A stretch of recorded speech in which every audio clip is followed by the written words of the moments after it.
Okay, good morning everyone and welcome to day 2 of the RATEC Ashley Forest Rally Sprint. And what action we saw yesterday, Nathan Clive, of course, setting the pace, of course, was Hayden Paddon in both of his cars, the EV and the petrol-powered Hyundai as well.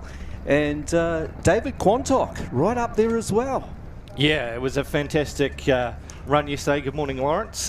Yeah, fantastic conditions. A little bit windy up there, up on the hill this morning for day 2 here at the RATEC Motorsport Ashley Forest Rally Sprint. And as you say, Hayden Paddon sitting 1 and 2 with the AP4++ Hyundai i20 55-second run, 55.78 was his time yesterday. But also Sloane Cox having a few issues in that last run. He's got a hole in his bell housing, the gearbox bell housing.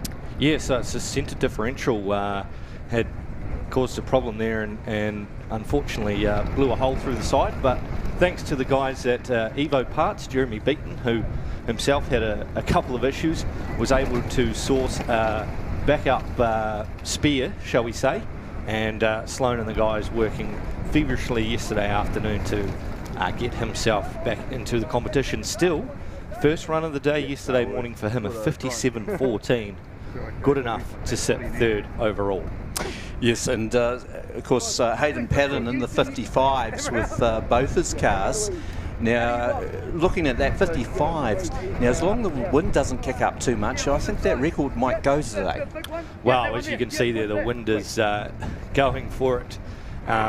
Hayden in the EV there, his quickest time, just shy of a 55-second run of 56.14, so 0.3 of a second separating his 2 runs yesterday. And we have a look at the unlimited 2-wheel drive class brought to us this weekend by Secure Scaffold. Now, Chris Hay doing the business at the moment, a 104. Now, he's only around about 3.5 seconds off his own 2-wheel drive record. Yeah, he is. You know, we've a little bit of time. Saturday, you just want to get those clean runs in. And he's done that, and Sunday's always a business day. We look at those times that were achieved, and as we've got the top 20 here, we've got Hayden Paddon in the Hyundai, 55.78 is fastest. Car number 20, Hayden Paddon the EV Hyundai, 56.14. 3rd quickest, Sloane Cox in the Mitsubishi, 57.14. 4th quickest, the surprise of yesterday was David Quantock in the Skoda, a 59.16. 5th is car number 3, Neil Webb in the Mitsubishi Mirage, 59.63. And 6th quickest, all under the minute at this stage, was Ari Pettigrew in the Holden Barina, a 59.65. Then we go back to Phil Campbell from Tauranga in the Ford Fiesta, 1 minute. Yep. And Mike Toole also in the 1 minute mark as well. So a 1 minute flat .14 there for Phil Campbell. A 1 minute flat .32 for Michael Toole, and 9th there, Gareth McLaughlin, a 101.22 for him. That's very competitive in that older VR4, that Mitsubishi of Gareth. And a 102.53 there for Mike Wellington in position number 10. Then we go to 11th quickest there. Willie Hawes there in the Toyota Celica GT4, a 102.77 for him. Daniel Feck in his Mitsubishi FTO, a 102.81. 13th for car 6 of Dave Ollis, a 103.33. 14th there for Jeremy Beaton, a 104.01. Chris Hay, 15th quickest in the Unlimited 2-wheel drive, as we just touched on before, a 104.55. Corey McCaskill in his Subaru Impreza RA, a 104.75. Josh Mitchell in the Subaru WRX, a 104.99. Shane McKenzie in his Mitsubishi Galant VR4 car 25, for him a 105.04. Corey Ross in his Subaru WRX is a 107.43.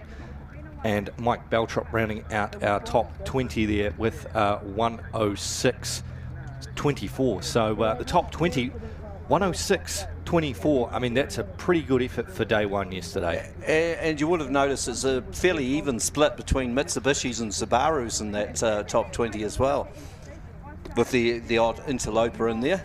Well, yeah, I mean, we've seen the battles throughout the years between the Mitsubishis and the Subarus. And we'll just go through as well, we're getting up to the first of our YMAC bins cross-car class. And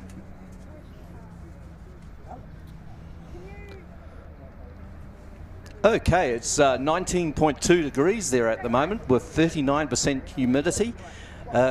We've got no wind apparently, but I'm not too sure about that. Nah, it's picking up at about just shy of 30 k's an hour, so we can see it there visually with the trees and that just blowing away. So this will affect the road a little bit there and just pushing those cars sideways across the course.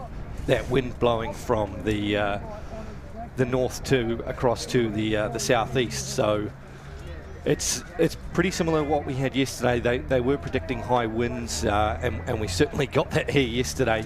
And if you missed it, just as we were getting down to the top two in yesterday morning's finish of qualifying run number 2, a tree knocked out power up the road and took out the power for the whole area up here, and unfortunately we were affected as well, but we're able to get that rectified and back up for yesterday afternoon's running. So it's great that we're back here, and of course thank you to the pits team for jumping on board this year for the live stream coverage, and we hope that everybody's tuning in here, getting set to go. We've got a full day of action ahead this morning.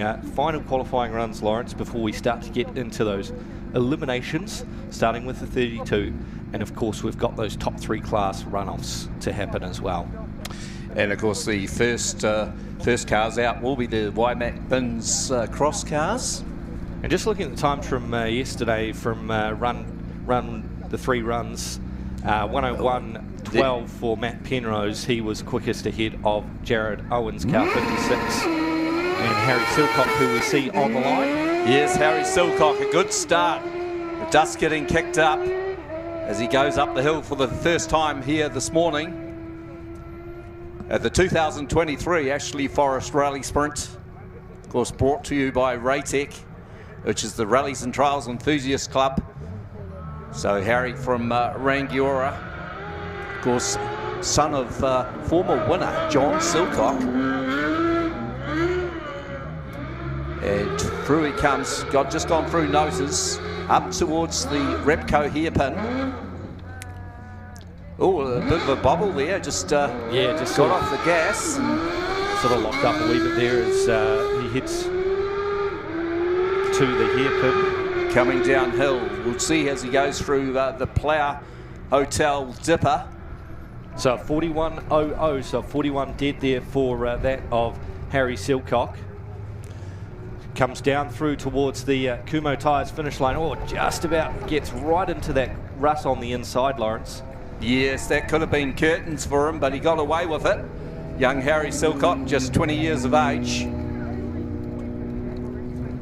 A 104.95, 104.95, and just looking at the replay up at the Repco hairpin, and he just sort of locked up completely there and pretty much come to a stop. So a tough run there for that of Harry Silcock. Okay, next up will be Jared Owens. That's car number 56. Jared Owens from Christchurch.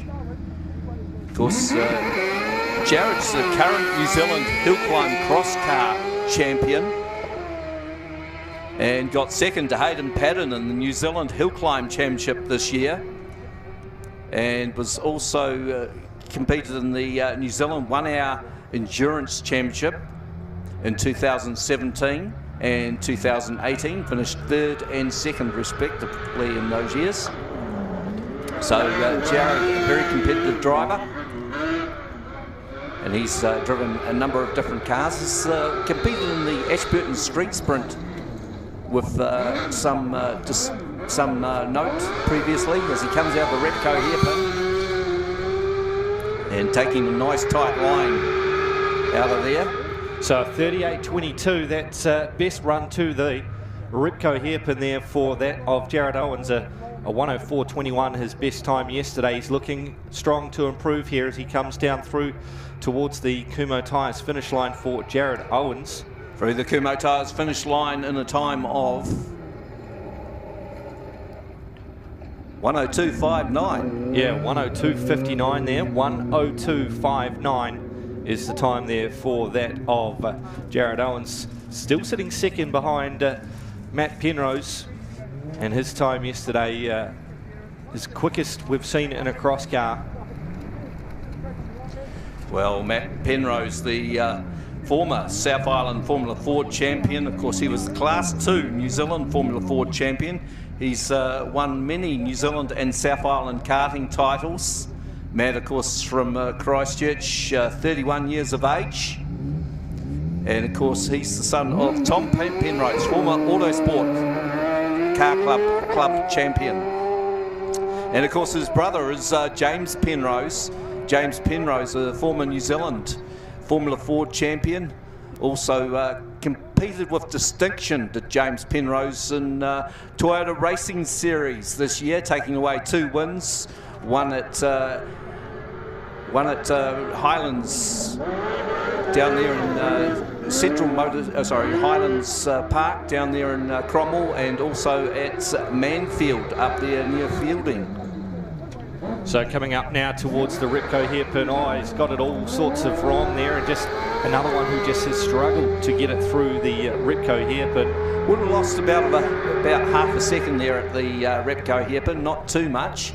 Had a good line out of there as he comes through the Plough Hotel Dipper. So 38.91, so yesterday was at 38.19, so 0.8 of a second. The drop at the Ripco hairpin. And there he goes through the Kumo Tyres finish line. 101.17, 101.17, so just 1/1000th of a second there away from his best time. Of course, has competed here in rally cars also, has Matt Penrose, with quite a bit of distinction, finishing in the top 8 previously. Okay, on the line is the first of the 0 to 1300cc Skip to You class cars. It is the Stadium Cars car there of Michael McMillan, 48 years of age, from Greymouth, so a pretty experienced driver. He's competed here in 2010, 2013 and 2022, and he's sponsored by Dispatch and Garlic Engineering, and he's previously raced here in a Toyota Celica GT4. So we'll see how Michael goes. Of course, these 1300cc Starlets, of course, back in the heyday, they used to have some great battles with the Datsun 1200s. Datsun 1200s had a little bit more power than the wee Starlets, but the Starlets had the better handling. A bit like the scenario with the Subarus and the Mitsubishis. One handles better, one's just got a wee bit more poke. Right.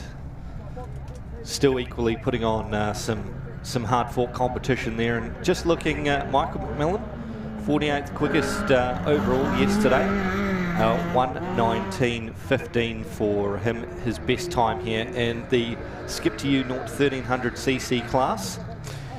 He was the first in the 0 to 1300cc 2002 New Zealand Motorsport New Zealand overall club sport champs. So 48.44, best personal split achieved here in run number 4 this morning for Michael McMillan in the Toyota Starlet through the Plough Hotel Dipper. And these are momentum-based, the 0 to 1300cc cars. You've got to keep the momentum up. They don't have the horsepower to get them out of trouble. Well, the road is looking very smooth out there at the moment there, Nathan, so I suspect we'll see some good times here today at Ashley Forest. Well, yeah, everybody's been talking about the road being in a good state, and a 1:17.08, 1:17.08 for that of Michael McMillan. That is a solid improvement. Well, next up should be car number 51, and that will be Peter Murch. Yeah, I am. There he goes, Peter. Of course, he's a foreman at LPC, and nickname is Posty Pete. And of course, this is a Toyota Starlet with a Swift, a Suzuki Swift twin cam engine, popular conversion. We saw Mike Tall, I think, the first to use this sort of combination. Sponsored by Carter's Tyre Service, and Peter Murch, Ray White, Rangiora. So Peter's loves being in the top 3 shootout. He's yet to progress other than third, so maybe this time he could push his way forward there, but he's got some hard charges to compete against. Oh, he certainly has. Paul Rowan from Blenheim, and of course our defending champion Chris Herdman from Rangiora. Peter's best time for him yesterday, 45th overall for car 51, a 1:15.47 achieved in the second run, up to the Ripco hairpin now for Peter Murch. Well, Peter's been a good competitor over the years, and of course mainly competed in the likes of Datsun 1200s. So 46.20, 46.20 is the split time, so a vast improvement here for that of Peter Murch, car 51. Good line there coming downhill through the Kumo Tyres finish line.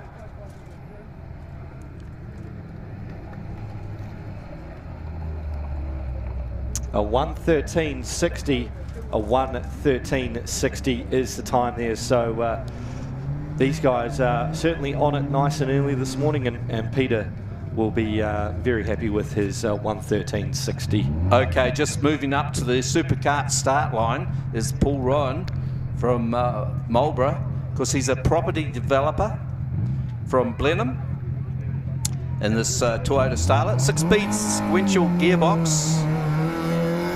And he's sponsored by Rowan Developments and his wife, Michelle. So just something to note here from Paul Rowan. He set the fastest time in the 0-1300cc class with his 1:11.70. That is a really good effort there. 5th fastest overall in the 0-1300cc of all the previous events that we've had. So that is a solid run there for... Well, I think you'd have to go back to the likes of the Cardboard Network Starlet that went under 110, I think it was 108 or 109 in previous Ashley Forest rally sprints for the fastest Starlet around Ashley Forest. There we go, through the nice run there through the Repco hairpin for Paul Rowan. Downhill he comes. So 45.58, 45.58 is the split time for Paul. It's not as fastest to the Repco hairpin. Remember, we should see these guys in the Skip to You final for the 0-1300cc class later on here today. A 1:12.25, 1:12.25 is the time there for that of Paul Rowan. So a solid run this morning to get him underway. Yes, so remember, it is the best run of the 4. 3 yesterday and the first run here this morning at Ashley Forest, which will count for that next elimination round. And here is Chris Herdman. And yeah, of course, car 49. He's won this title around about 3 or 4 times previously. Of course, a memorable one was beating Tim Smith back in 2019. Okay. Bit of wheel spin off the line, sponsored by Chris Herdman Builders and Pegasus Fencing.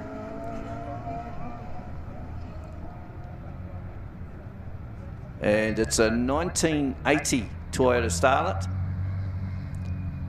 The cylinder head specialist built the engine,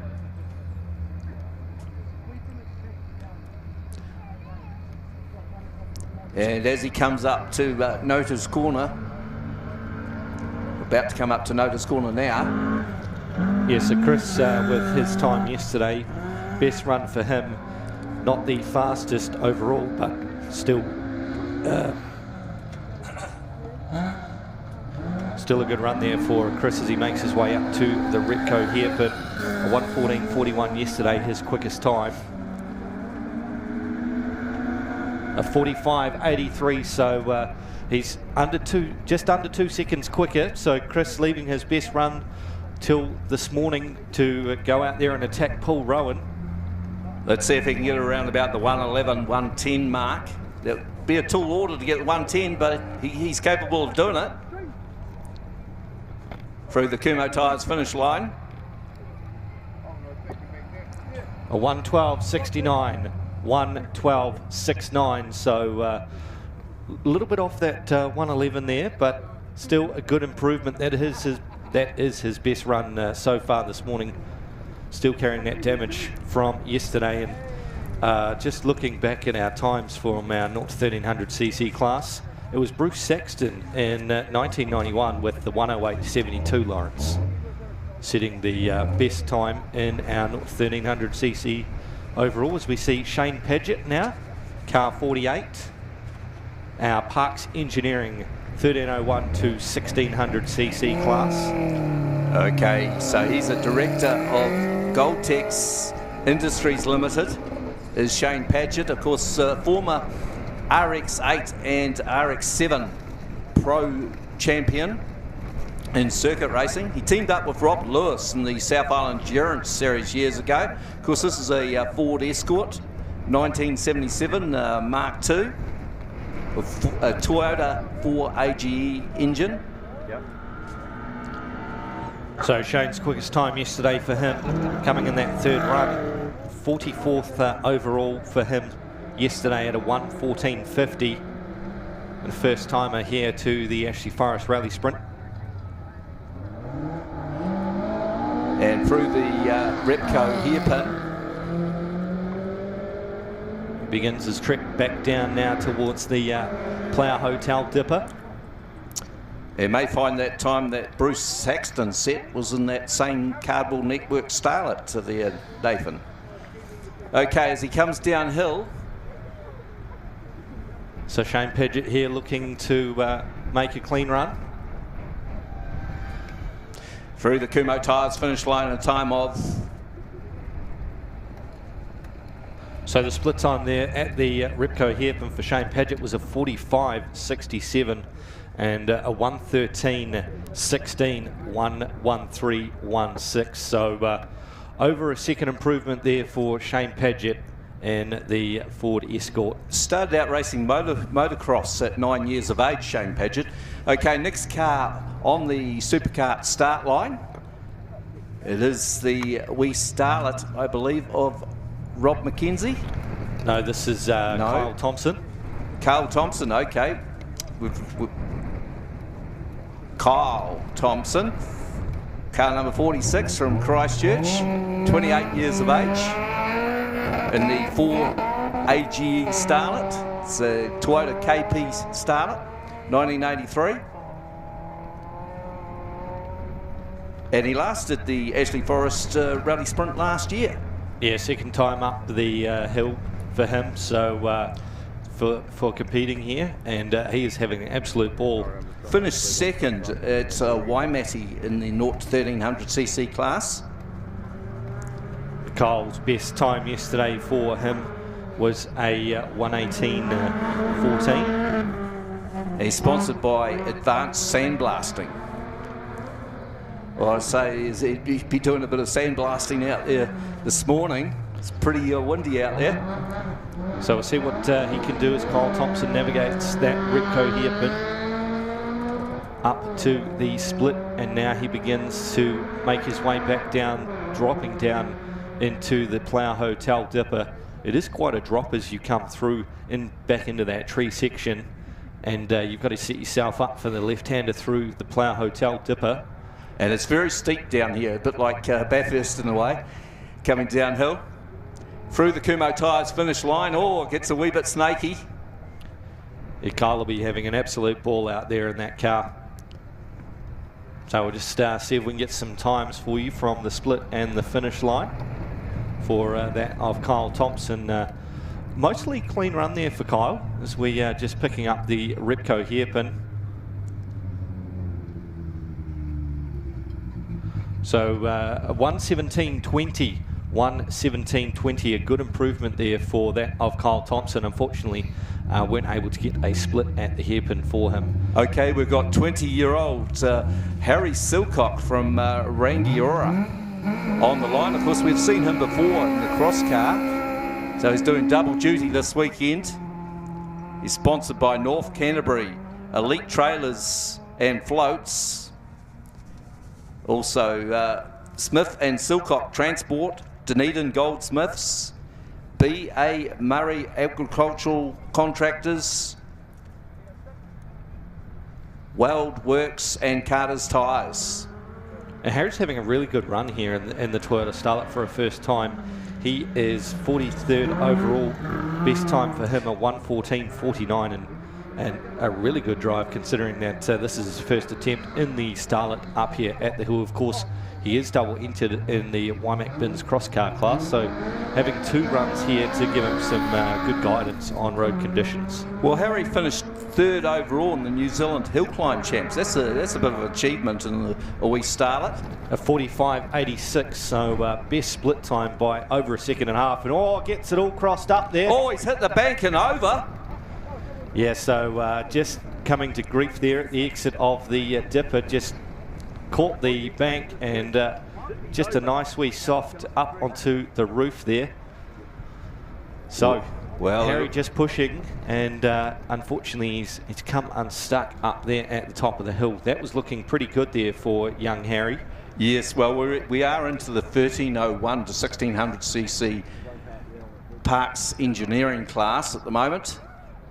And just check his times if he's still qualified for the top 3 in that class or not. Yep, I will come back to you on that one.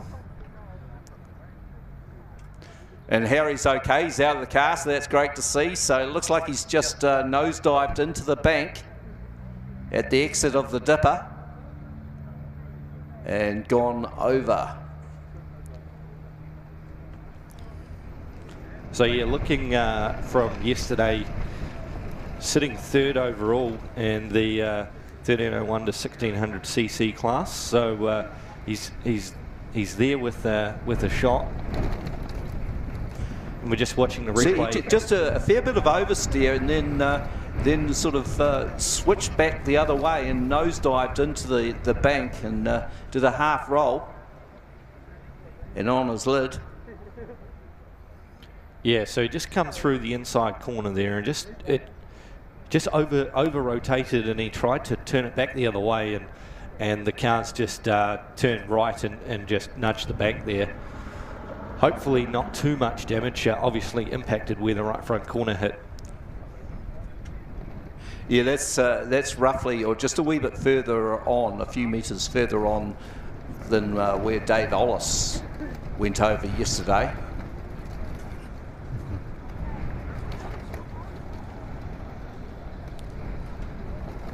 Yes, and I think we're going to see, quite a few incidents maybe when that elimination runs come later this afternoon. Well, let's hope not, Lawrence. It's the nature of the competition there, Nathan, because it gets pretty cutthroat. It's just those like quarter of a second can make all the difference between being in and out of a final. Oh, 100%. But yeah, you never like to see it happen. And just we've got you guys on the live stream. We've also got the guys here on the hill. Folks, just make sure you keep back from the guys while they're doing their work, please, down there. And don't forget too, there's plenty of food options. The Coast Guards are doing a barbecue sausage sizzle up the top. We've got the food den down the bottom, the Tavern Black coffee, and the 1 scoop or 2 ice cream. And folks as well, just staying on the tracks and making sure you are in the designated spectator zones. If you do see any loose branches or anything up there on the course, please go and report to a marshal, and let them know, because the winds are causing a little bit of havoc, as we know. Well, it was Harry's father, John Silcock, that won this event in 2012 in a Mitsubishi Lancer Evo 6.5 in a time of 59.7. And we've already seen this weekend the times quite a bit quicker than that.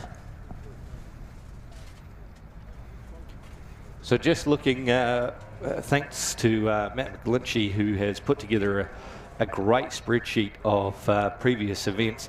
And he's collated, sat there through the lockdown period, and has put together different, all the results over the years and split them up into the categories. So just looking, 1301 to 1600, the quickest time there for the class overall was achieved again by Bruce Saxton, this time in the 1301 to 1600 class. And he achieved that in 1993 with a 105.85, and a significant time gap back to the second quickest being a 109.20, and that again set back in 1993. So we've seen these cars go really, really quick. Well, Bruce Saxton used to, of course, sort of race in that Sports Saloon series, and it was pretty much the dominant driver for a couple of seasons. Of course, based, I think, down there at Timaru Way. Stuart Warren in his Toyota Corolla in 1993. So the fastest times in 1301 to 1600 Parks Engineering, the top 3 times were achieved in the 1993 event. Of course, we saw Josh Mitchell in the Toyota Starlet. You talk about the 1993 event. Now, that is the event, I believe, that the trees were felled. And I think that was when Kim Austin also set the outright record at that particular time of a 56.57. So we need to fell the trees again so we can go even faster. Well, the wind might do that for us, potentially, seeing how it goes. So we've seen Harry Silcock's car head down the hill, the ambulance making its way back into position, and a huge thanks to all the marshals, all the volunteers, St John Ambulance, the Parks recovery team up there, who all without them, and of course all the organising team, all of our sponsors to the staging area brought to us by Winmax Brakes, by Pattern Rally Sport. We've got the Supercarts Indoor Raceway start line, the Ripco hairpin, the Plough Hotel Dipper, and the Kumo Tyres finish line. Great to have those all on board for our running of the 2023 RATEC Motorsport Ashley Forest Rally Sprint, Lawrence. Well, talking of St John Ambulance, they do a fantastic job, and the government is just not sort of supporting them enough. I think the only way that they're going to get the equipment that they need is through donations. So if ever there was a worthy cause, it's St John Ambulance. Yes, you couldn't run an event like this without our major sponsors, as you said, Pub Charity, Brand Mechanical, Secure, Scaffold. That's the 2-wheel drive unlimited class. Brand Mechanical was the Rally 4-wheel drive class. Unlimited 4-wheel drive class was Pub Charity. The classic 2-wheel drive was Demon Decals and Design. The 1301 to 1600cc class is sponsored by Parks Engineering. The 0 to 1300 class, Skip to You, and the cross cars are sponsored by YMAC Bins.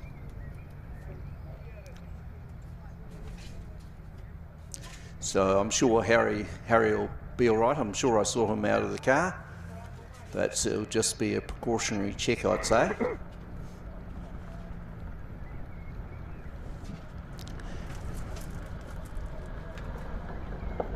Oh, he walked down the hill, so that must be for his co-driver.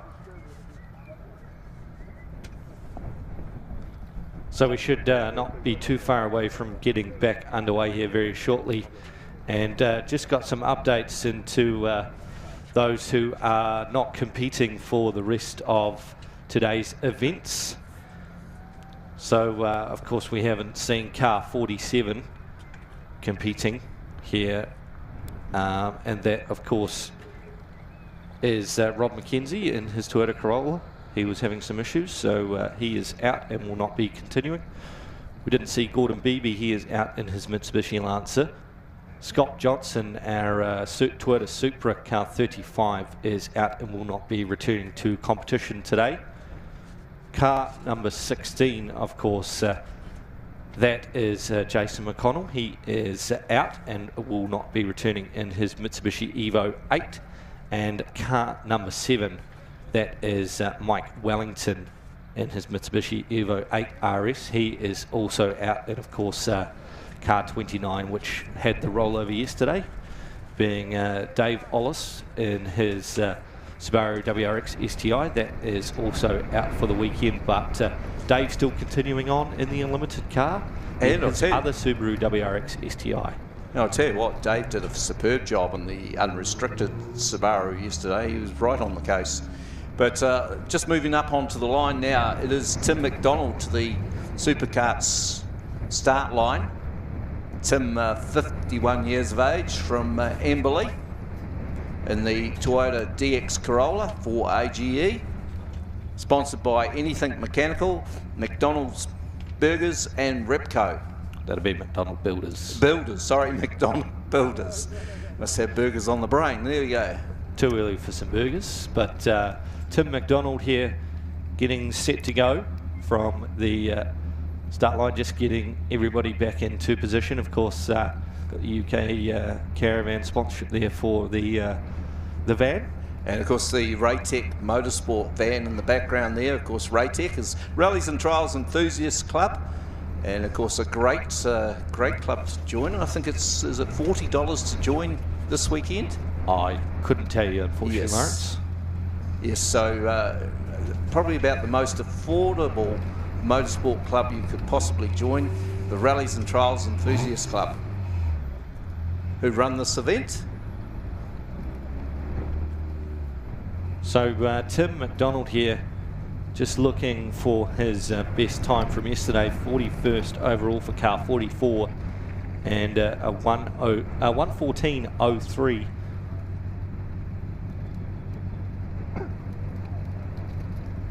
Qualifying run, and he will be looking to improve on that time. So we're just about ready to fire back up again here. And that looks like James Hunter with the starter there. The traditional hockey stick start. Of course, that starts the timing system. And away goes Tim McDonald in the Toyota Corolla DX. We haven't seen too many Toyota Corolla DXs running in the Ashley Forest Rally Sprint as of late, so great to see Tim getting the Corolla DX out. Well, they're an older car there, Nathan, so it's great to see that, you know, one or two of them still running. Yeah, absolutely, and Tim will be pushing hard. Of course, we've seen him compete previously in a Ford Escort, and Tim moving across now into the Toyota Corolla DX. So looking to go about a 44 to the Repco hairpin for that of Tim McDonald. Well, it just gets a wee bit untidy just coming out there. Not too bad at all, but may have just lost a fraction of a quarter of a second maybe. As he's about to come through the Plough Hotel Dipper. Yeah, Tim giving it all he can in the run down the hill. Well, for some of these smaller cars, it certainly gets starts getting a bit cutthroat to make it into that top 32. It may well be the last we see of Tim McDonald here at Ashley Forest this weekend. 1:12.20. Unfortunately, we couldn't get a split time up at the Repco hairpin, but a 1:12.20 up there for that of Tim McDonald. That's a very good time too from the wee Toyota Corolla. Okay, next up should be, well, it looks like Kerry Sloan's not there, so it looks like Rob Lewis on the Supercart start line. It's the car number 42, Rob Lewis. And this is a 1978 Ford Escort Mark II 13B rotary, 6-speed sequential gearbox.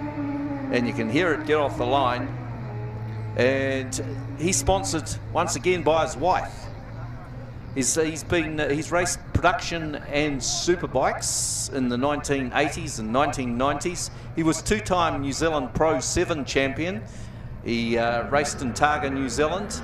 He also raced in the New Zealand Touring Cars and Mainland Muscle Car Series. And of course he is the father of Jake Lewis, of course, who was running very competitively over in Europe, motorcycling. So Rob sitting third in class here in the Demon Decals and Designs Classic 2-wheel drive with a best time of 1:10.50 achieved in his last run of the day. Had a little bit of a struggle getting up there in the first two runs, but managed to pull together a clean run to the end of the day. I wouldn't mind betting this will be his fastest run of the weekend as he comes downhill, about to go through the Kumo tyres finish line in time.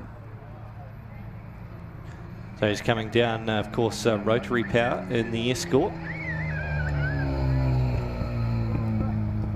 1:11.41, 1:11.41, a 1:11.41 for and that would Rob. be his quickest time of the weekend too. No, 1:10.50. So 1:10.50. Okay. was yesterday afternoon, so he wasn't able to improve on his run from yesterday. Here is Kerry Sloan, so a little bit jumping out of order there. Back to our Parks Engineering 1301 to 1600 class, and our leader here. Yes, he will be favourite to take that class away. He did last year in the Parks Engineering 39 to 1600 class. And sixth quickest time outright in the 1301 to 1600cc class. That was achieved yesterday, so it's a very quick time there to be the sixth quickest 1301 to 1600cc car ever to compete up the Ashley Forest. Now, 1:11 yesterday being his quickest time, 1:11.09, and that puts him right on the cusp of that 32.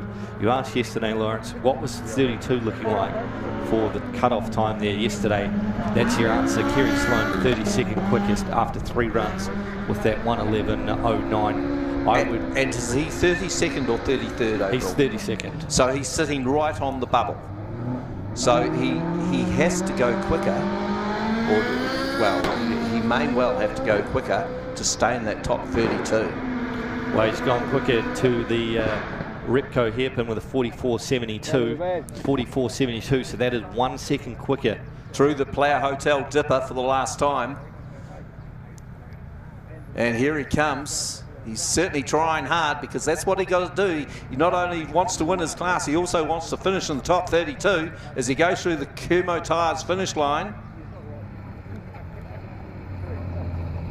Well, 1:11.66, 1:11.66, so half a second off his quickest time. Well, that's a consistent thing we're starting to see as he just got a bit taily out of the Repco hairpin.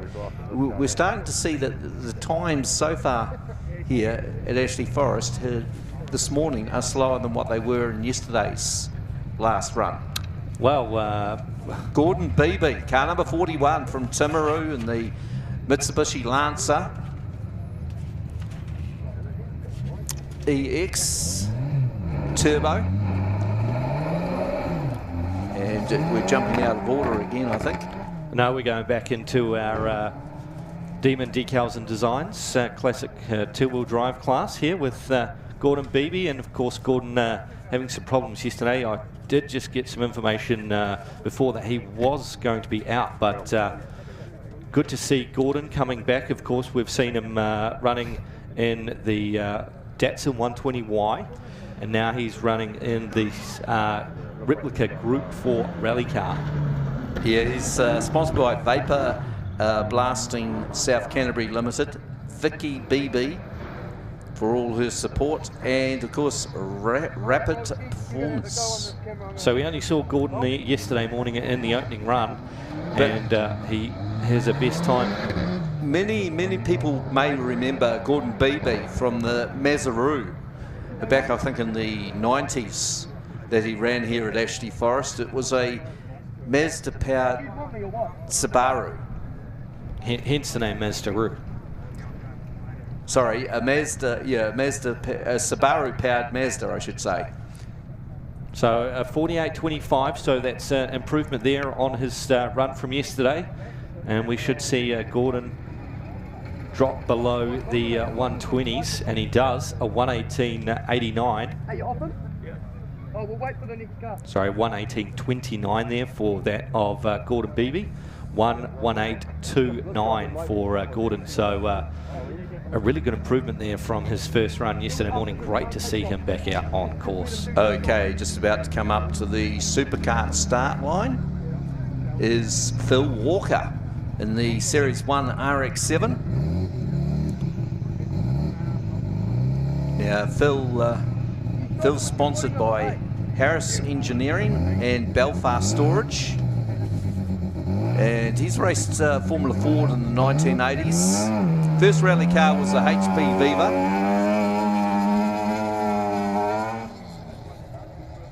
Something's not quite right there, I don't think, Nathan. I think he may have... Oh, okay, the abort light must have come on, is it? Yeah, the abort light's come on there. We can't see it there. It's a little bit obscured by the trees, but just up there on the left-hand side is the light for the abort for the start. So if the driver takes off from the start line and the timing system doesn't trigger, then the red light comes on, and we just saw it there in the left of shot. So the drivers can see it pretty clearly. We only had Gareth McLaughlin yesterday with some troubles with the abort light, but other than that though, we had a clean run of getting through the day with no abort lights. Well, we've seen in the past that the dust has affected the abort lights too, and this is most likely what's caused the abort light to come on. So Phil yesterday looking at his times from his runnings overall yesterday. Yes, car number 40, Phil Walker. So he is 39th quickest and a 1:12.57 achieved in the second run for Phil Walker. Interesting, he's got an L300 Mitsubishi diff in the back of this RX-7. I would gather that's to help with the not destroying the driveline and the running gear with the linkages for the axles.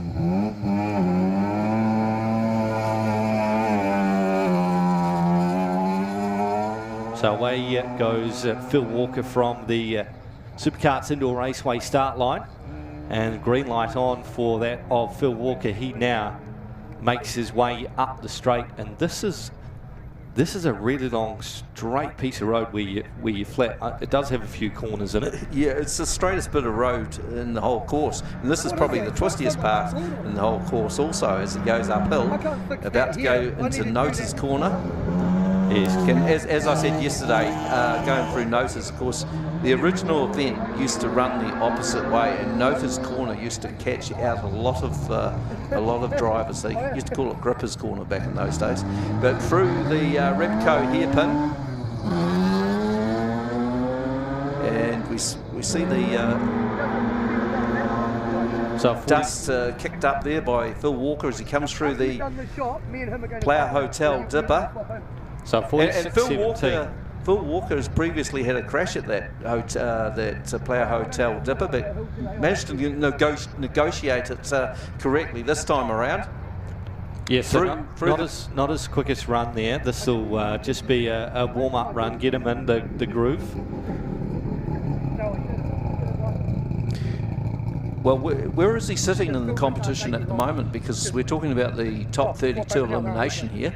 Yeah, well, before he did his run there, I did mention that he was 39th quickest, and his time was a 1:12.57, and that was a 1:15.14. So I think that may be the last we see of Phil Walker here this weekend at the RATEC Ashley Forest Rally Sprint. But car 38, the Ford Escort. Car 39. 39, oh, it's changed. Car 39 is Tim McIver from Christchurch, of course, running the same car.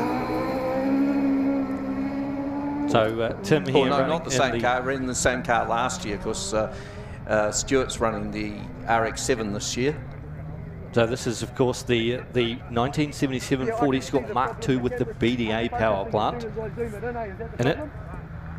Yes, he was first. Tim was first in the 2022 Mainland Rally Series for the Classic two-wheel drive class. So no slug at all was Tim McIver, company director from Christchurch. And 28th overall after 3 runs yesterday in the Mark II BDA, a best time of a 1:10.14. So he's inside that 32. Out of the Repco hairpin. Of course, we did mention yesterday the 2 quickest BDA escorts at Ashley Forest was, I believe,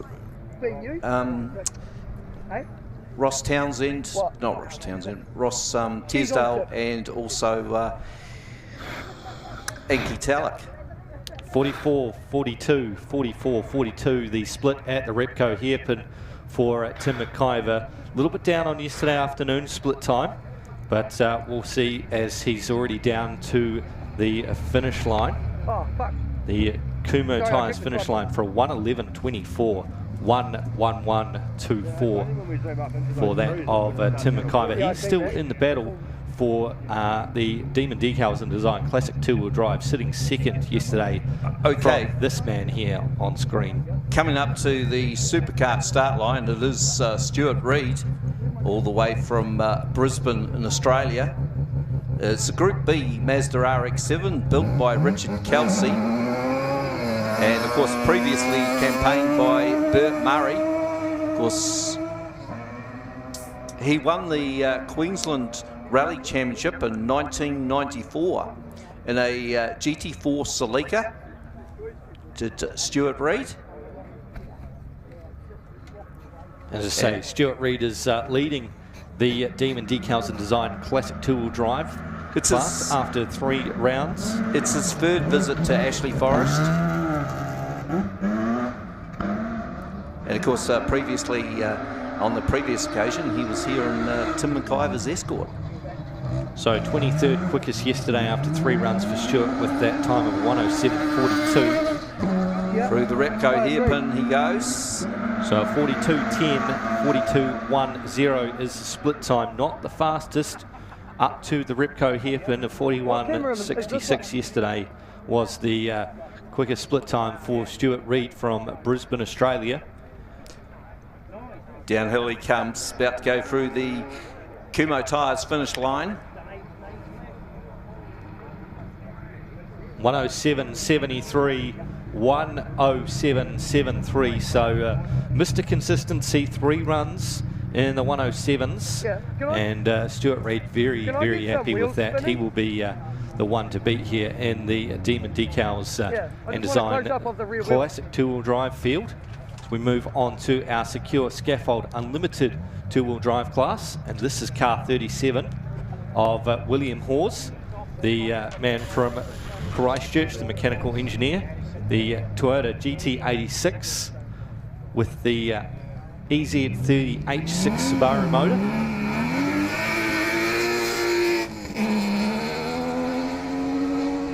A good launch off the line there for Willie Hawes. Of course, we'll see him later on the Celica GT4. Okay, up the straight he goes. This is where he can really stretch the legs up that short straight. It's not too much straight road here on Ashley Forest. As he heads through Notice. Nice line through Notice. Comes out middle of the road. That's very nice lines there from Willie Hawes as he goes into the Repco hairpin. Yeah, 40th quickest in this car yesterday for Willie Hawes, 1:13.68. Oh, he's going to have to get a wiggle on downhill, or maybe the last time we see this car at Ashley Forest this weekend. 45.29, so it is an improvement for the split time to the Repco hairpin, hanging the tail out through the Plough Hotel dipper. This is where things get pretty cutthroat.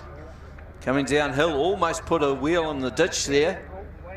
Through the Kumo Tyres finish line. So 1:12.70, 1:12.70, 1:12.70 is the time there for William Hawes. So I think he sits outside the top 32 at this stage, Nathan. Yeah, so 1:11.09 was Kerry Sloan's time.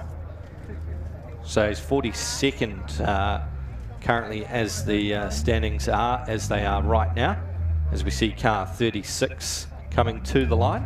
And of course that is Mark Kibble on the Supercart start line from Nelson. Yeah. The BMW 318 Ti. Similar car to what Ari Pettigrew drove last year. Of course, Ari Pettigrew actually finished 4th in the Catlins Rally in a car similar to this. That's an amazing performance from Ari Pettigrew. That was a few years ago, mind you. So 1:21.92 is the quickest run for Mark Kibble, sitting 49th here. First timer up to the Forest to compete this weekend, and having a clean run, that's what it's all about on the first attempts here at the Forest. Nothing, no major issues, and just getting to grips with the course. Just coming out of Nota's nice clean line there into the Repco hairpin. Oh, a bit of a lock up there. No, he's done well to get through the Repco hairpin. Pretty clean run. And it shows a 49.39, so quickest split time to the Repco hairpin for that of Mark Kibble.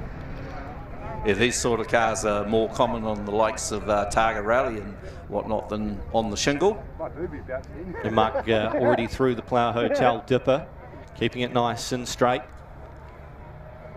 Clean run coming up here for that of Mark Kibble. Through the Kumo Tyres finish line. He'll be looking for about a 120.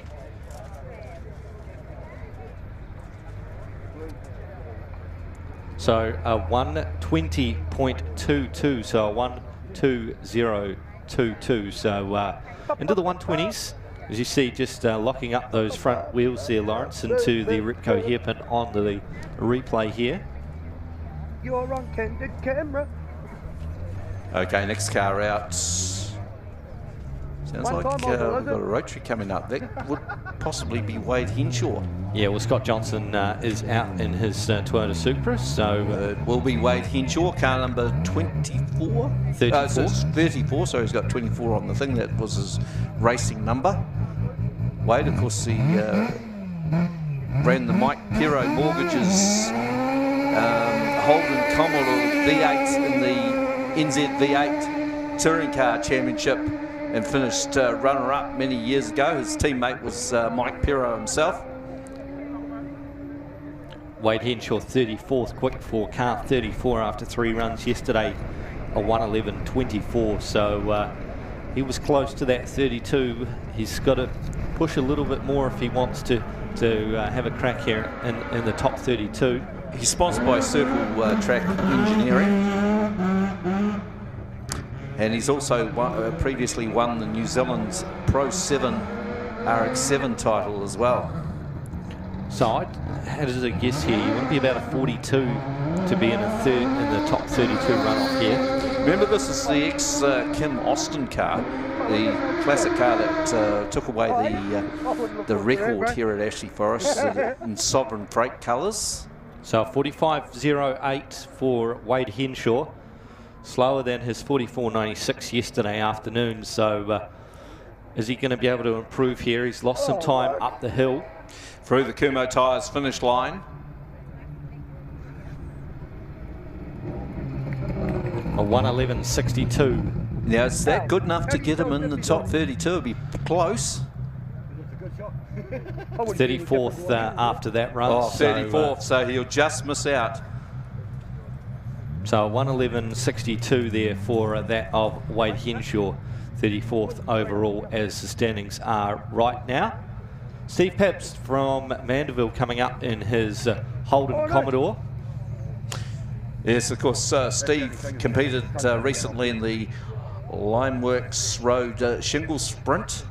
Finished 19th overall in the Commodore, which would have been a bit of a handful. Also finished 37th at last year's 2022 RATEC Ashley Forest Rally Sprint, and 20th in the Cust Autosport Gravel Sprint. So that's where he sat yesterday at the completion of Saturday, 37th overall for car 33 of Steve Pabst, Yep, my bad. and a 1:12.20 was his time yesterday. Yeah, sponsored by Cassidy Davis Electrical. So Steve coming up now to the notice corner. And Steve's the next WRC mechanic. He is absolutely having a ball, throwing that thing sideways up to the Repco hairpin. That is a beautiful line through there. He's thrown that in well and kept the momentum up through the Repco hairpin. Will we see an improvement in the split time? 43.56, so we do see an improvement for that of Steve Pabst. Is he going to be able to improve and make the 32? It may be a tough ask here for the Holden Commodore. Oh, he's gone. Very untidy. A bit of whiplash coming downhill there for Steve Pabst. He was pushing, that's for sure. Steve giving it absolutely everything in the Holden Commodore. Well, it's cutthroat for some of these rear-wheel drive cars to make that top 32. That's a big head to have in So my shop. 1:09.89. That is a brilliant time. It for is a that brilliant of, time. Steve Pabst, and as we stand right now, 27th at the conclusion of that run there. So he, right now, as we stand, 27th overall. That's amazing from Steve Pabst. Give that man a Dr. Pepper's. Okay, next up, we've got Glenn Alcorn in the Escort RS 2000. Mark II, all the way from Perth. I believe Glenn will compete in the Australian National Rally Championship, Classic class. He's also running here in the New Zealand Rally Championship as well. And he is sitting second in the Secure Scaffold Unlimited two-wheel drive class behind that of Chris Hay. So Steve is certainly getting down to business here in the first attempt in the RS 2000. Well, as he comes up to notice. So he was 27th running into the end of day yesterday, a 1:10.03 achieved yesterday afternoon. Through the Repco hairpin. Well, it's a nice tight line out of there. So he has improved to 42.64. 42.64 is the split time. So he is 9/10 of a second up there. A wee bit off the apex going through the Player Hotel dipper. So he's trying hard. Yeah, potentially looking maybe a 109, 108 here, or even better. Through the Kumo Tyres finish line. And I think it'll be a good time. So 108.42, 108.42. That puts him 25th overall and well inside the top 32 here for that of Glenn Alcorn. Although we do have quite a number of cars still to run. And next up on the Supercar start line is Trevor Crowe in the Crow Sport Subaru Justy. Of course, that's car number 19 from Christchurch. Now, Trevor was the 1980 Mainland Rally champion,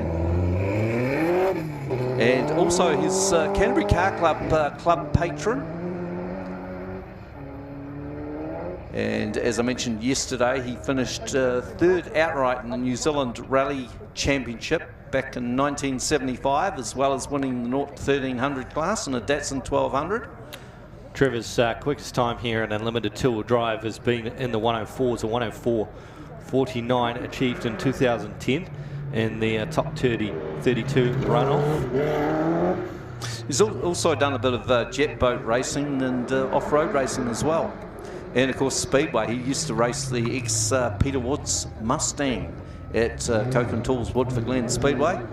So a little bit hesitant through the Ripco hairpin there for that of Trevor Crowe, and a 45.16 is his split time, so a little bit down on yesterday, 6/10 slower than the 44.57 he achieved in run number 3, but he is third in the Unlimited two-wheel drive Secure Scaffold class as it stands. Well, third would be good enough to make the final, or class final, as he goes through the Kumo Tyres finish line.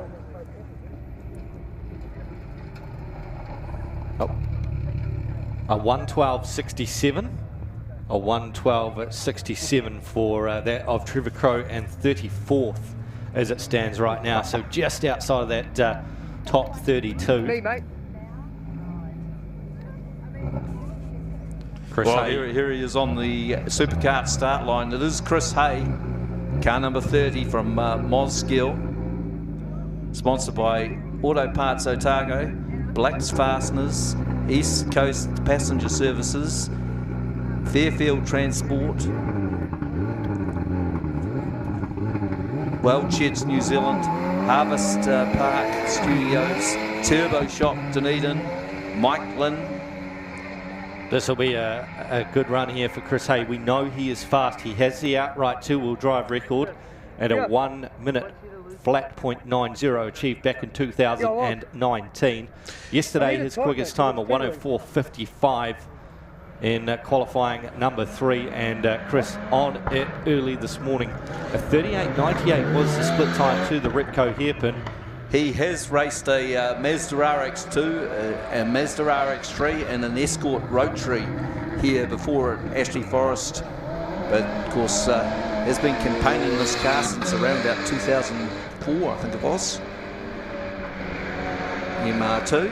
Is he, 39.67, so not the quickest split to the Repco hairpin for that of Chris Hay, but this should put him close to a 1:04 on the way back down the hill. Here he comes down through the Kumo Tyres finish line for Chris Hay. Another one getting very, very close to the ditch there.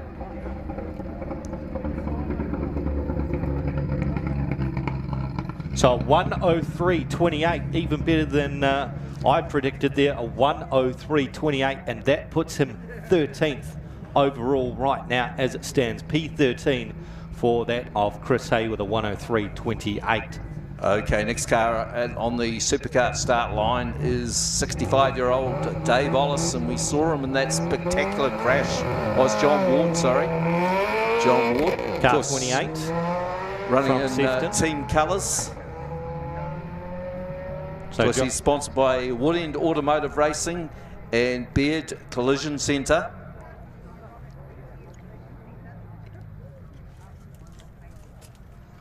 So, of course, John Ward here in the 110s yesterday. His quickest time of 1:10.30 for car 28. And he is working his way up through the hill. Of course, this being the brand mechanical rally four-wheel drive class. And John coming through here for the first time this weekend, competing. He's doing very well here, jumping behind the wheel as he navigates through that Repco hairpin. Well, it was supposed to be Dave Ollis on the line, but perhaps Dave has chosen not to do his first run this morning. Well, that car is not in a competitive state, car 29, the white one. Of course, he's running two different cars. So this is the brand mechanical rally four-wheel drive class. So a quicker split there, 40.24 for that of John Ward, as he makes his way down through the Kumo Tyres finish line here for John Ward. And we'll see if he can improve on that time from yesterday.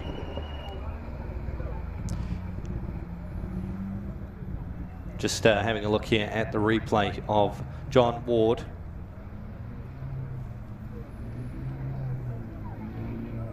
Yeah, nice run out of the Repco hairpin there for John Ward. Next up, of course, is Nigel Lawson on the Supercart start line in the Mitsubishi Evo. So 1:14.30 is the time there for John Waters. Nigel all the way from Mosgiel and Dunedin. It's great to see quite a few of competitors from that Dunedin Mosgiel area, the Otago Southland Sports Car Club.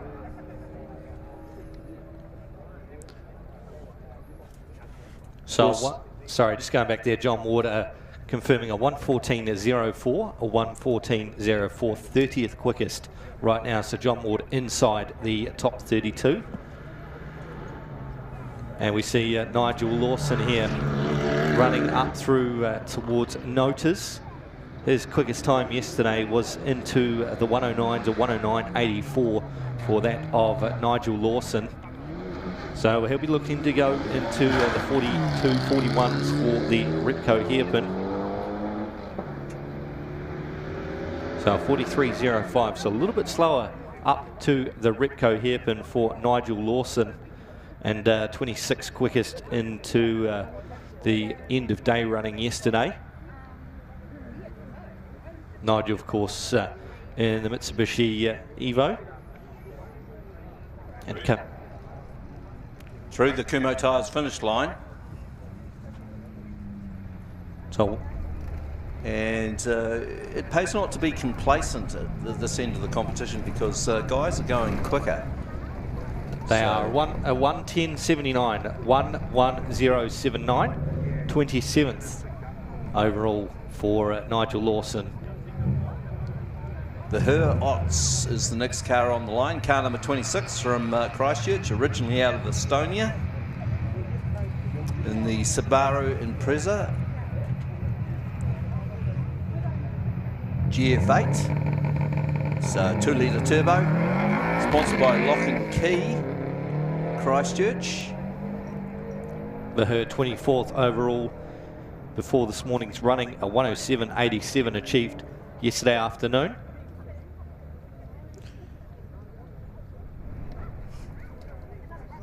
He actually got interested in the rally sprint back in 2018 when he went for a bit of a joyride in one of the Subaru Imprezas. I presume that would have been with Mike Beltrop. So for her now working his way up towards the Repco hairpin. 42.44 yesterday, his split time, and just gets it all wrong there, coming to a stop. Very wide indeed. So up at the Repco hairpin. He'll have to put pedal to the metal downhill. Well, it was looking good up to that point of 42.73, so he lost a little bit of time as he come unstuck up there at the Repco hairpin for the Her Ots. So, as you say, Lawrence, he will be pushing downhill if he can improve on the 1:07.87 from yesterday. Through the Kumo Tyres finish line.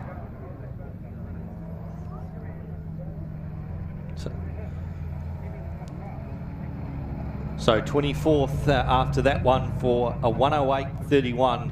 Not an improvement there for the Her Ots, but still 24th overall sitting as we work our way through this field. Okay, next car coming up to the Superkart start line. This is car 18, Wade Bridgman Talon. We jumped into the Pub Charity Unlimited 4-wheel drive class, so Wade just jumping up ahead of our order list here.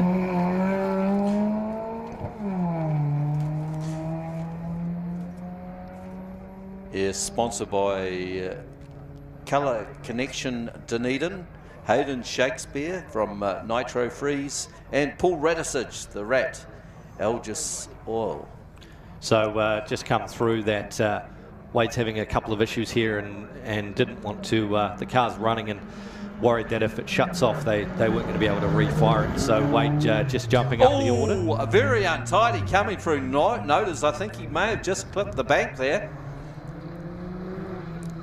Well, came very, very close to clipping the bank. Through the Repco hairpin.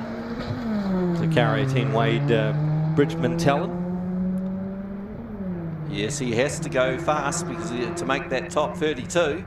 Well, he's gone quicker than he has all weekend up at the Repco hairpin of 43.38, 43.38. So an improvement of over a second there for that of Wade Bridgman Talon, even with the little moment there. Down already to the Kumo Tyres finish line here for Wade Bridgman Talon.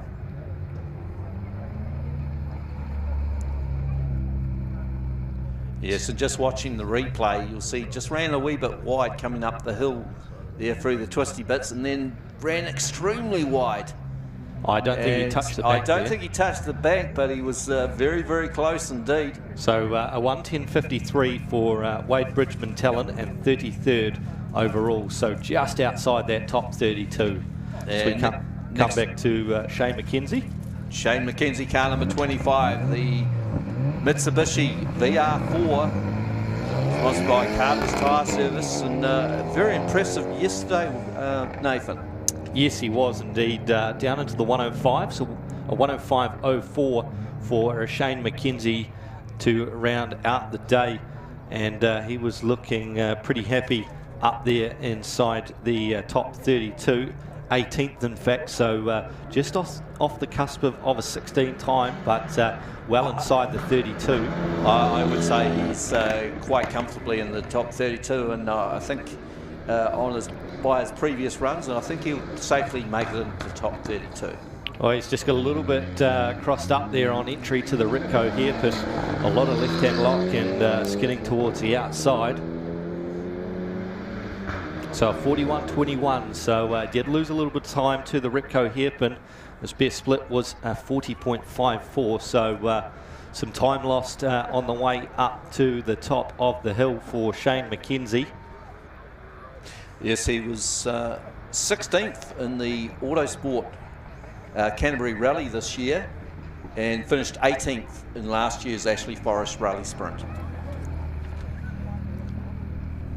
So a 106.00, 106.00, 18th still for that of Shane McKenzie. And next up should be Corey McCaskill.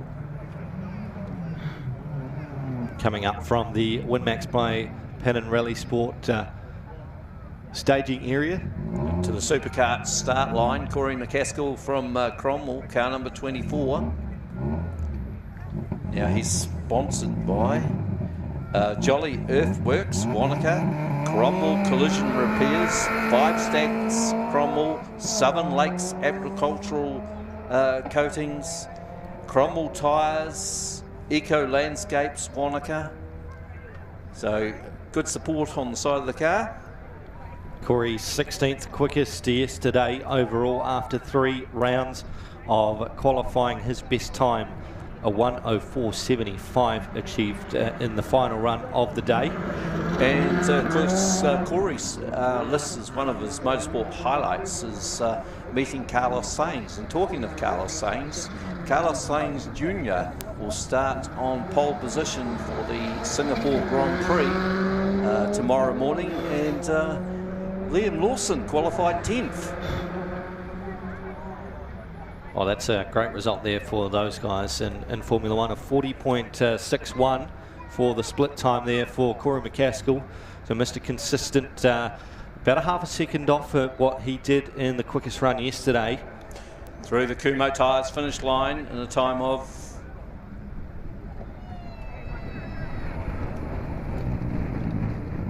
so a 104.27, no change there in the position for that of Corey McCaskill, still sitting 16th overall, and got that hairpin sorted as he come through there. Okay, next car on the line. We've seen this man before this morning. We've got William Hawes, the 32-year-old from Christchurch, a mechanical engineer, sponsored by Algae Performance, Helcro Engineering Services and Specialised Auto Services. And there we see the aerodynamic wing on the rear. And of course that'll be helping them certainly in the cornering of this car. So 11th quickest in the Toyota Celica GT4 for William Hawes. His best time achieved in the second run of 102.77. 102.77 is the quickest run of the day yesterday for William Hawes. Well, we've seen some big wings on some of the vehicles we've seen at Ashley Forest over the years. Have you any memories of some of the wings on the back of cars? I know Trevor Crowe had a big wing on the back of the V8 Starlet, which he set the record back in 2005, I think it was, and became the first South Island to win the Ashley Forest Rally Sprint. Yeah, that's right. 40.55 is the split time at the Repco hairpin. Another one who comes to mind is, of course, the big wing on the back of the Mitsubishi Starion V8, the Cordia there that we saw win the event in the hands of Hayden Paddon and many others. And not only the Cordia, but out of the same stables, the Starion as well, that Kim Austin took the title in. So a 105.38 13 there, a 1:05.13 for William Hawes, and he will be 11th still for him. No change in position in the Toyota Celica GT4 in the brand mechanical rally class. Okay, coming up to the supercar start line, it is the Metalcraft Roofing Ford Fiesta from Tauranga, and it is Phil Campbell. Yeah, Phil actually finished second to Shane Van Gisbergen at the 2020 Jacks Ridge Rally Sprint. So we are at the top end of our brand mechanical rally four-wheel drive class. William Hawes was third there in class, and this man sitting in second place in the brand mechanical rally four-wheel drive class on his first visit this weekend to Ashley Forest. He's probably seen these roads competing here in the Canterbury Rally. It's another AP4 car, and he's sponsored by Let's Construction, United Steel, Metalcraft Roofing, and Guild and Spence Electrical. Nice exit out of the Repco hairpin. Nice line out of there as well. Down to the plough dipper. 37.39, so consistent with his 37s. A little bit slower than his best time up to the Repco hairpin. A 1 minute flat point. 1:4. He is so close to that minute mark. He was very wide out of the plough dipper and through the Kumo tyres finish line, very close to that ditch once again. He's broken the minute of 59.76, 59.76, 7th quickest overall now for Phil Campbell in the Ford Fiesta AP4. Another one who breaks that minute mark. Yes, but how many break the minute on their first ever visit to Ashley Forest? I couldn't remember off the top of my head. There wouldn't be too many. And No. on the line, it's car number 21, Ari Pettigrew from Rangiora. Of course, his father, Dave Pettigrew, actually won the 1301 to 1600cc parts engineering class. What year was that, Lawrence? What year was that? I think that was in the 90s. That's a decade. Anyway, Ari Pettigrew in the Holden Barina AP4, the ex-Greg Murphy car, and into the sub-minute run for him, quickest in the brand mechanical rally four-wheel drive class with a 59.65. We know that cars have gone quicker in the rally four-wheel drive category. We've seen Matt Summerfield into the 56.65 in his Subaru Impreza. Can we see Ari Pettigrew drop time even more here in the Holden Barina AP4? Oh, nice line out of there, out of the Repco hairpin.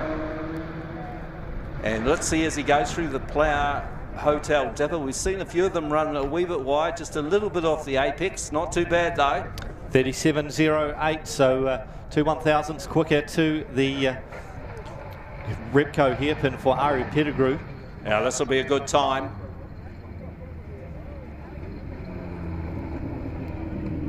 So a 59.46, so he has improved by just under 0.2 of a second improvement there for that of Ari Pettigrew. 5.946, and he is 5th overall with that time. Okay, now we've got Hayden Patton, and this should be the EV. The Kona EV rally car. This is the first of our Pub Charity Unlimited four-wheel drive class runners. To say that we've already had car 18 of Wade Bridgman Talent, so the second of our Pub Charity Unlimited four-wheel drive class cars. Yes, 6 times New Zealand Rally Champion, 2011 Production World Rally Champion, Hyundai Motorsport Factory World Rally Championship driver, 2016 WRC Rally Argentina winner, and of course 2023 FIA European Rally Champion. In that first round of that European Rally Championship title, he won overall as well. He did, looking for a 35 or better up to the Repco hairpin for Hayden Patton in the Hyundai Kona EV. Beautiful slide through the Repco hairpin. Nice run out of the Repco hairpin, as you say, Nathan, into the Player Hotel Dipper. So 35.50, 35.50, so an identical time to run number 2 at the Repco hairpin for that of Hayden Patton. Looks like they're staying well clear of that inside pole line of the pole. Getting tongue-tied there, of course, the Player Hotel Dipper. Yeah, nice run out of that Repco hairpin. Can't do it much better than that. 56.51, 56.51. So not as quick as run in the Kona EV, but still second overall in that car. And this is Corey Ross, car number 31 in the Crow Sport Subaru Specialist car. He's sharing the car, of course, with Josh Mitchell. And he's sponsored by his partner Danielle Hurst, his family, Sims Bakery, Ashburton. You ever down there in Ashburton, check out Sims Bakery. Of course, Trevor, Josh and the Crow Sport team. And young Corey's done a bit of kart, speedway, club racing, circuit racing, two-time pre-65 champion drifting. Competed at the last ever Pukekohe meeting and actually took a win away in the Sims Mustang. So Corey sitting 19th going into this morning's round of qualifying in car 31 there. We see him make his way through the Repco hairpin, a 1:06.24 yesterday. A 40.00, so 40 dead to the Repco hairpin. So improvement there by 0.2 of a second for Corey Ross. And we'll have to compare the times between Corey Ross and, of course, Josh Mitchell in the same car as well, as they go through the Kumo Tyres finish line.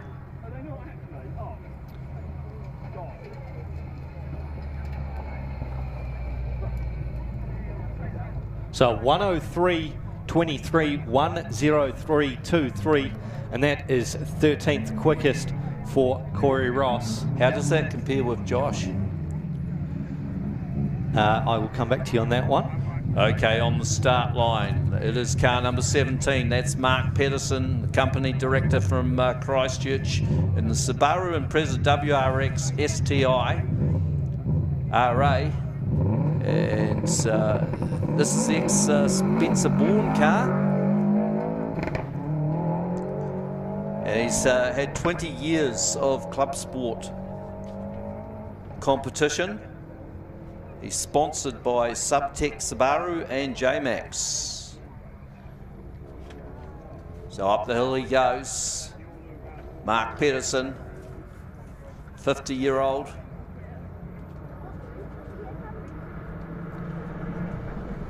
About to come up to Nota's corner about now.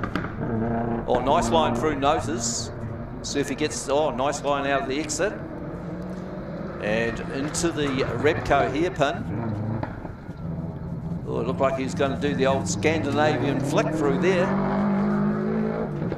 Down the hill he comes.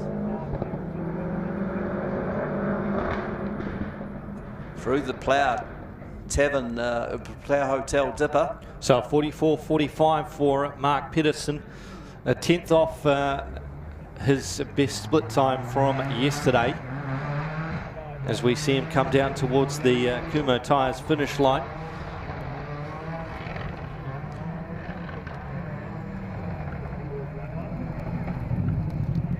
So 1:10.77 his quickest run.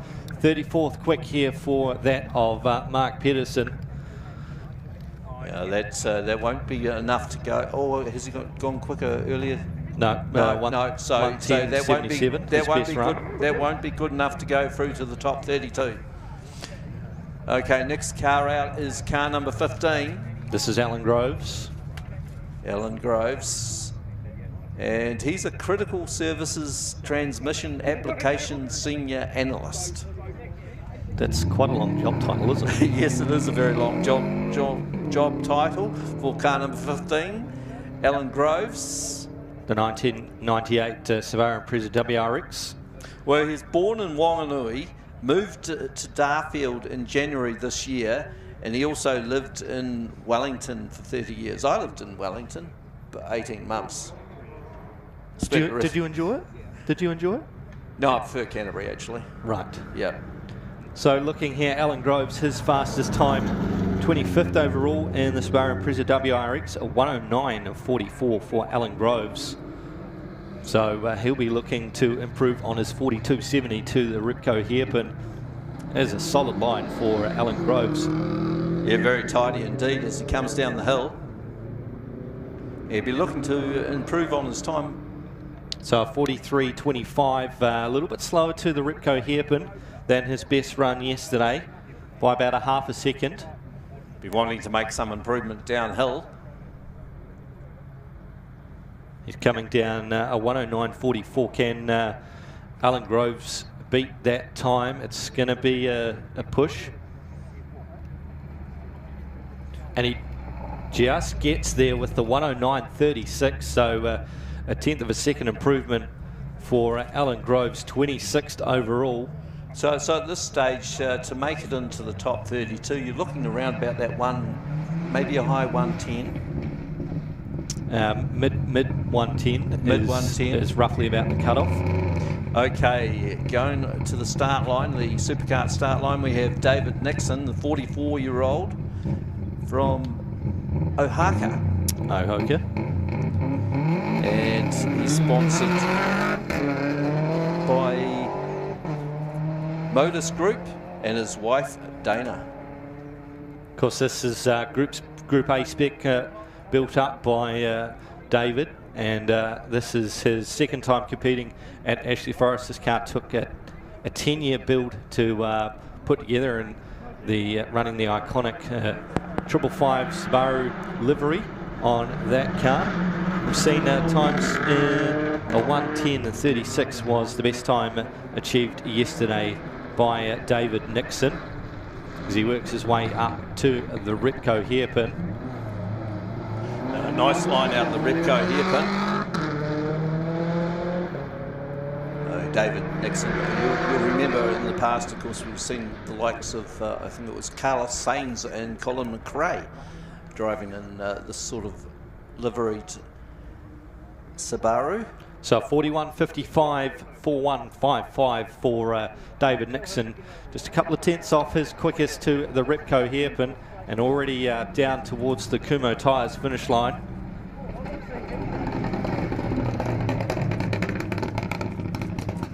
So 106.95, 106.95 is the time there for David Nixon. Good enough for 22nd overall with that run time, 106.95. Okay, and it's Stefan Moser Rust, car number 13. Of course, we didn't see him yesterday. All he has to do is, from Mandeville, all he has to do is put in a superb time to make the top 32, and he'll be straight through, even though he hasn't previously done a run, but it's a bit of a tall ask. And of course, another one of the committee here for the Ashley Forest Rally Sprint this year. Doesn't sound like it's 100% on tune there as he makes his way up. He wasn't competing yesterday, had some problems for Stefan Moser Rust, so he's giving it his all out there. Yes, and another one carrying a big wing, another one who has come to mind was Barry Robinson Chevette in the mid-80s. Of course, that carried quite a wing on it. Yes, also Kim Austin in the Chevette as well. Okay, coming downhill. So just waiting to see if we're going to get a split time from the Ripco hairpin for Stefan Moser Rust. Well, he actually finished 4th in the Reclar Zigzag Gravel Sprint this year and 5th in the Cust Gravel Sprint. So 40.08 was the split time for Stefan Moser Rust at the Ripco hairpin.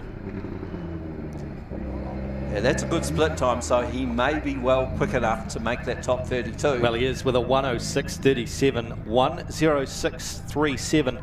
That is good enough for 21st overall with a run this morning. Well, that should secure a spot in the top 32 for Stefan Moser-Rust. A good effort considering that's the only run he's had this weekend. Yeah, and that's the beauty of having a qualifying run this morning. You can, if you have some troubles on day one and you can get it sorted, you are still in with a qualifying chance. Okay, car number 12, it's Mike Beltrop from Christchurch in the Subaru WRX, sponsored by Christchurch Lock and Key and Automotive Key Specialists. That's one to say, by the way. Good launch there for Mike Beltrop. Another one in the 106s, competing at the completion of yesterday, 19th with the same time as Corey Ross. We know Corey Ross has already gone quicker. 106.24 for that of Mike Beltrop. As he works his way up through towards Nodas. Through the right-hander, he sets himself up, just wagging the tail a little bit. Yeah, just getting a wee bit untidy out of Nodas there. And talking about untidy, very untidy out of into Repco hairpin. Yeah, just locked up the car. Yeah, he sort of overshot it a wee bit, didn't he? As he comes down through the plough Hotel Dipper. Well, he's quicker anyway, up to the Repco hairpin of 40.49. 40.49 quickest split for Mike Beltrop. He's run very wide. He clipped the grass there. Coming round through the Kumo Tyres finish line. This should be he was that close to losing it downhill there. Certainly. Yeah, sort of caught your eyes there a little bit there, Lawrence. A 107.92, 107.92. So lost that time after the Repco hairpin, and still though 20th overall. Yes, he's living on the edge there. Watch this replay. See, he just clips the grass bank there. Very, very lucky to get away with that. Okay, car number 11 on the line. It is Daniel Feck from Danny Berg. He's a workshop manager at Hewlett Motorcycles Yamaha.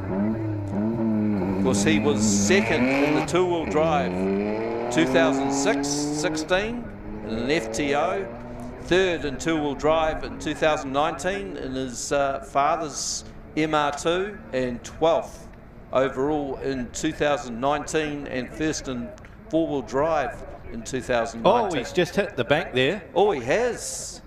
The car just understeered and clipping the bank.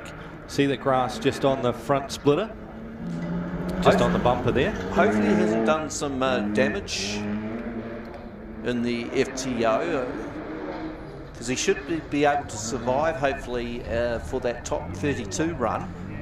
Well, yeah, he was looking with a 102 there, so 42.38, yeah, lost some time there just by losing it and just kissing the bank on the right-hand side. Yes, Daniel Feck, car number 11, is driving the 1996 Mitsubishi FTO VR4 Galant 2.5 litre V6 turbo.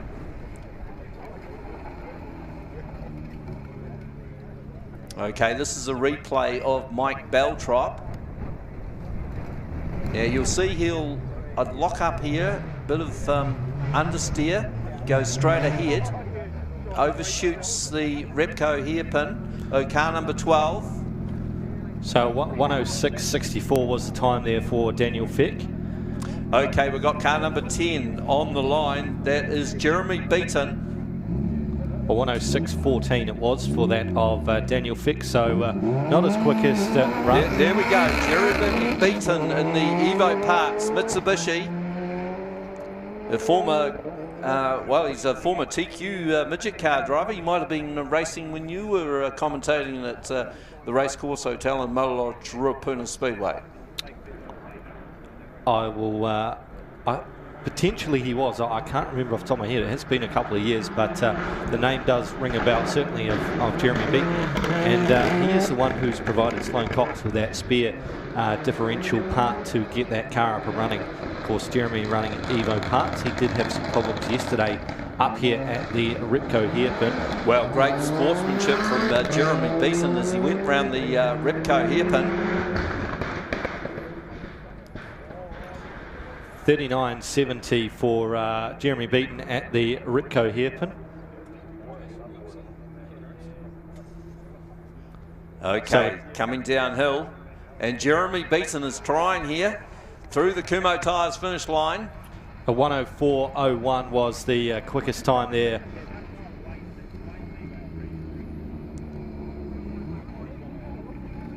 Here we go, the replay of Mike Beltrop. Yeah, lots of understeer. See, he ran wide there and lost that time.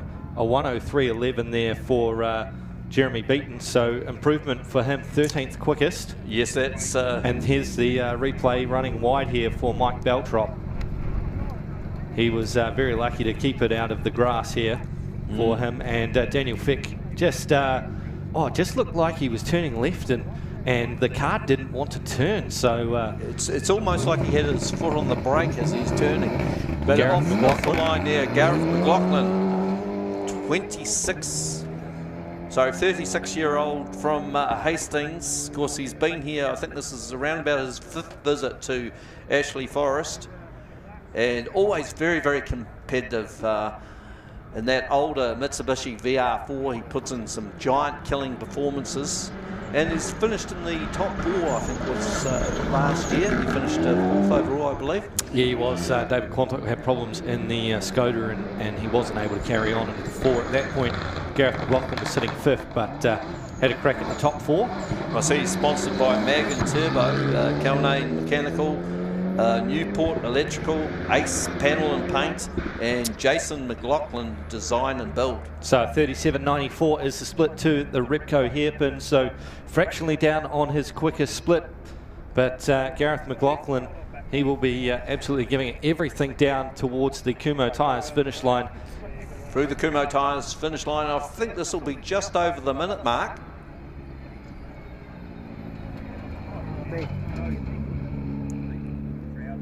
So a 1 minute flat 0.81, so spot on the money there, Lawrence Sidnall, a 1 minute flat 0.81, and that is 9th quickest overall for Gareth McLaughlin. Okay, car number 8 on the line is David Quantock, and he impressed me yesterday, of course, from Christchurch in the 2015 Skoda AP4, built by Force Motorsport for the New Zealand Rally Championship, sponsored by Q Sport, Mag and Turbo, Autosport Technology, Kirk McLaren, GTB Engineering, and Jeremy Beaton Evo Parts. Yeah, of course, David 4th quickest at the completion of yesterday. Another one to drop under the minute with a 59.16. And David looking to improve once again. 36.58 was the time he achieved at the Repco hairpin. Competed here in 1991, and his 2nd visit to the Ashley Forest Rally Sprint was last year. This is his 3rd visit here.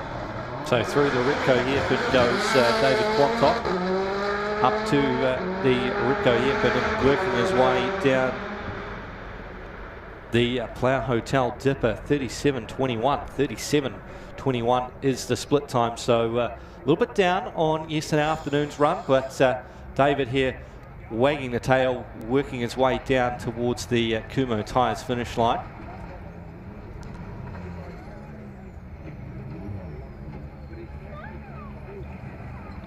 So a 1 minute flat 0.24, so a 1 minute flat 0.24 for David Quantock, sitting 4th overall with that time there, no improvement. Okay, coming up to the line is Dave Ollis, car number 6. Dave Ollis, all the way from Waikuku, which is just down the road, in this black WRX STI Subaru. It's the unrestricted car. Of course, we are running in the Hub Charity 4-wheel drive unlimited class at the moment. And he's sponsored by Wood End Automotive Racing, Baird Collision Centre, E100 Racefuel.co.nz, and Castrol Oil New Zealand. Of course, finished third at the Lime Rocks Shingle Sprint this year. Also 8th in the Autosports Rakaya Zigzag Gravel Sprint and 8th in the Cust Gravel Sprint. Dave yesterday at 38.71 to the Ripco hairpin in his third run of the afternoon in this car. And one of his least memorable motorsport moments was when he totaled his rotary Escort here at Ashley Forest a number of years ago. So looking to see Dave Ollis working his way down the hill. If he can improve on a 103.33 here for him. He's already gone quicker than he has done in previous runs.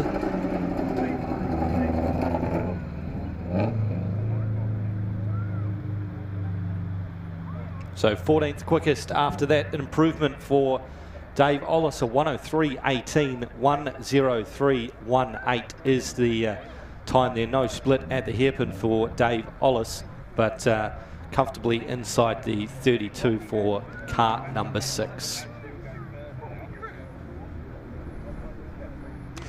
A good crowd here at Ashley Forest. The crowd is building as the day goes on.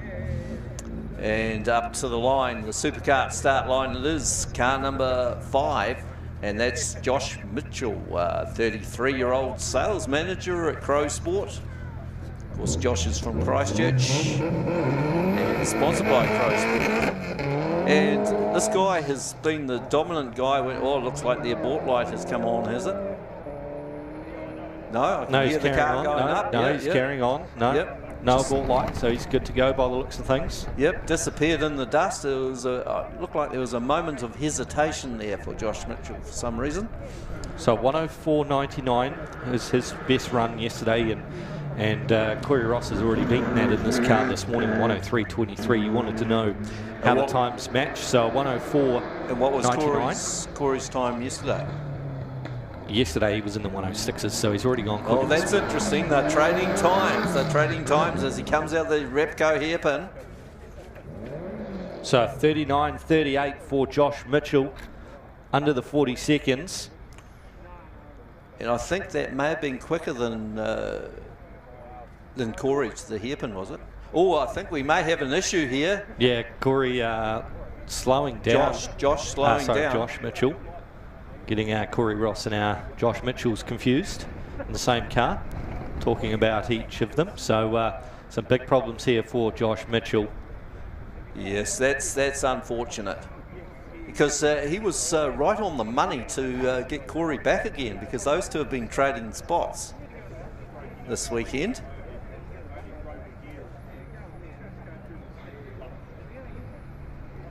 So he's 18th. So there'll be a bit of bragging rights going on between Corey Rost and Josh Mitchell. So just having a look here at the replay, all looks to be okay.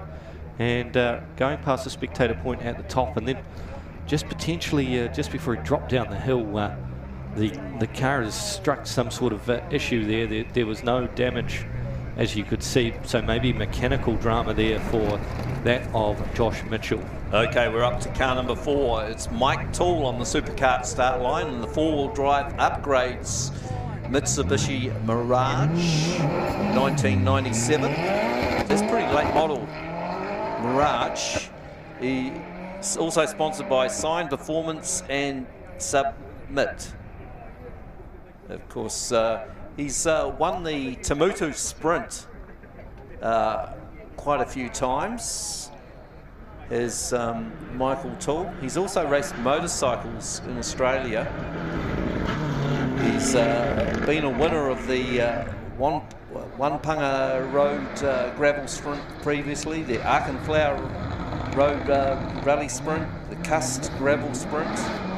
So we're looking in a 37s for a split time here. So 37.75, a little bit down on his quickest splits from yesterday for Michael Toole. Through the Plough Hotel Dipper. He has finished second here previously in a Mitsubishi Evo 4. He's on that minute mark here, quickest to 1 minute flat, .32 yesterday. Can he improve? Gone through the Kumo Tyres finish line. So a 1:00.74, 1:00.74, not able to improve on his quickest run from yesterday for Michael Toole. Still 8th overall, Lawrence, in the run here for Michael Toole, as we are getting set to move on to our next Mitsubishi Mirage. This, of course, is Blenheim's Neil Webb, car number 3, and the Webb Contracting Thailand Blenheim BB Signs Mitsubishi Mirage of Neil Webb takes off from the Supercarts Indoor Raceway start line. Well, Neil Webb, he's the giant killer of this event, really. He's finished second to Alistair McRae back in 2019. And always a great competitor out of Blenheim. He's been a former New Zealand hill climb champion back in 2010 and 2015. Also won the New Zealand Club Sport Champs in 2008 and 2010. Oh, a little bit wide there through the Ripco here, but he has been into the 36s up there. Sponsored by Webb Contracting, Thailand Blenheim, BB Signs and his family. 37.57, so a slower split time to the Ripco hairpin there for Neil Webb. Could be good to get under the minute though. He has been under the minute yesterday with that 59.63. And he's just made it a little bit better there, 59.60, so 3/1000ths of a second improvement there for the time of Neil Webb. 6th overall for Neil in the Mitsubishi Mirage. So we're nearly to the top end of town with our field for our 4th and final qualifying run this morning. Plenty of spectators up here on the course. Great to see those walking around getting some viewpoints from the Ripco hairpin, the Plough Hotel Dipper, and also Notice Corner, as well as down the bottom here at the Supercarts Indoor Raceway start line. And at the Supercarts Supercarts start line, of course, is car number 2, Sloane Cox, all the way from Rotorua.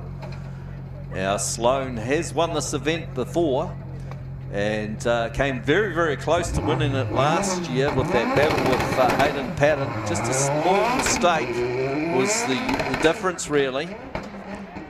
In the Teslo Engineering, AJ's Abraham, Driveline Automotive, SI Lodic.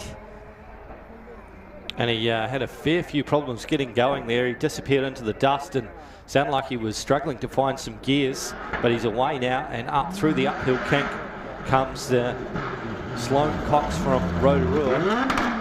Oh, I think he's got an issue. He's slowed. Oh, he's back on it again. Yeah, so obviously he's still trying to come to grips after rebuilding this car yesterday. So this will be just a bit of a test qualifying run here for him, so he can get that sorted. And nice line out of the Repco hairpin. We'll see how he comes out of the Plough Hotel Dipper. So a bit wide off the apex there. Gets a little bit untidy. 40.87. Oh, he's very untidy here. Let's hope he can get it. Oh, no, he's hit the bank and spun around. Just before the Kumo Tyres finish line there, he's clipped that wooden fence that's been erected to keep the houses away there. And not the way that Sloane Cox would have wanted to finish this run. Well, the pressure is on, and you just seem to just get a little bit untidy going through the Plough Dipper, and that sort of was a pendulum effect coming downhill. I'm sure we'll get a replay of that, so we'll just check that replay. And if this is it here, the replay. So just looking up through notice here on the replay, he did get across the beams, so he did record a 104.79, and you can see there in through the left-hander, and it just jumped out of gear there for a second and straightened the car up before he got going again. And then you see Lawrence here coming. Yeah, you just see he's oversteer coming down and then overcorrects the other way, and then just can't back out of it at that stage, and then it's a spin around, just takes the, oh, look at the damage on the back to the aerofoil. Yeah, it's gone in frontwards into the wooden wall there, so the Parks Recovery team will have to head on down to collect up Sloane's car. And how close was he to making the finish line? Well, he did get a time. He did get a time, so he did actually set off the timing beam. Yep, because he's right by the finish line there at 1:04.79, so you can see the time marks there as the ambulance comes on down, and he was just fighting for that thing, left lock, right lock, left lock, right lock, and you could see there on the way into the impact, he was full hard right on the steering wheel there, and he was just going straight for that wooden wall. Well, we saw yesterday, of course, we saw that big roll from Dave Ollis. And having a look here. Yeah, there we go again. See, the right-hand lock, Lawrence, he was full right-hand lock on that steering wheel, trying to steer himself out of it and potentially trying to use the throttle. Once you get it wrong out of that dipper, exiting that dipper, there's no way back.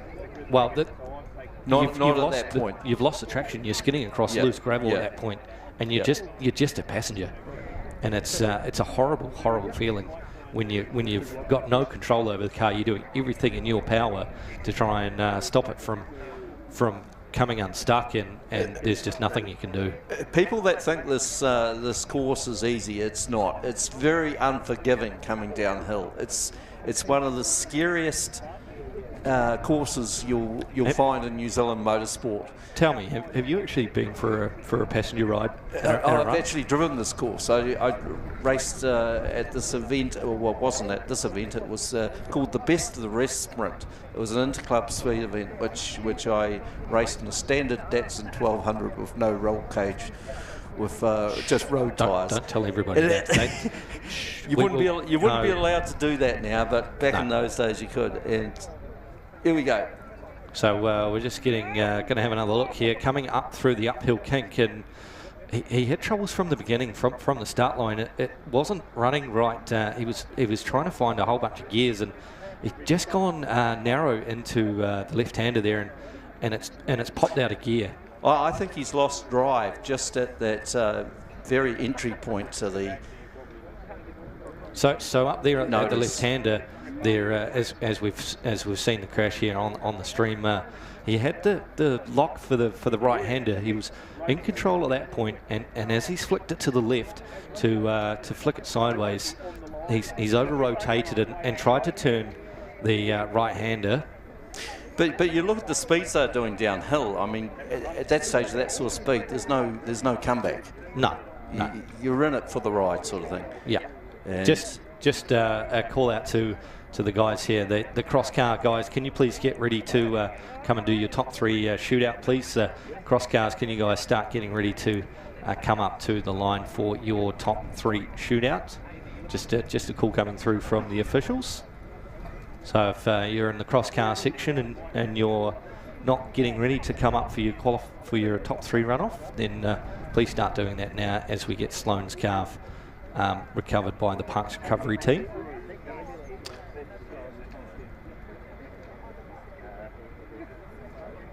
So the wall here has the wooden wall. We talked about it. You can just see it in the back of the shot there before the finish line.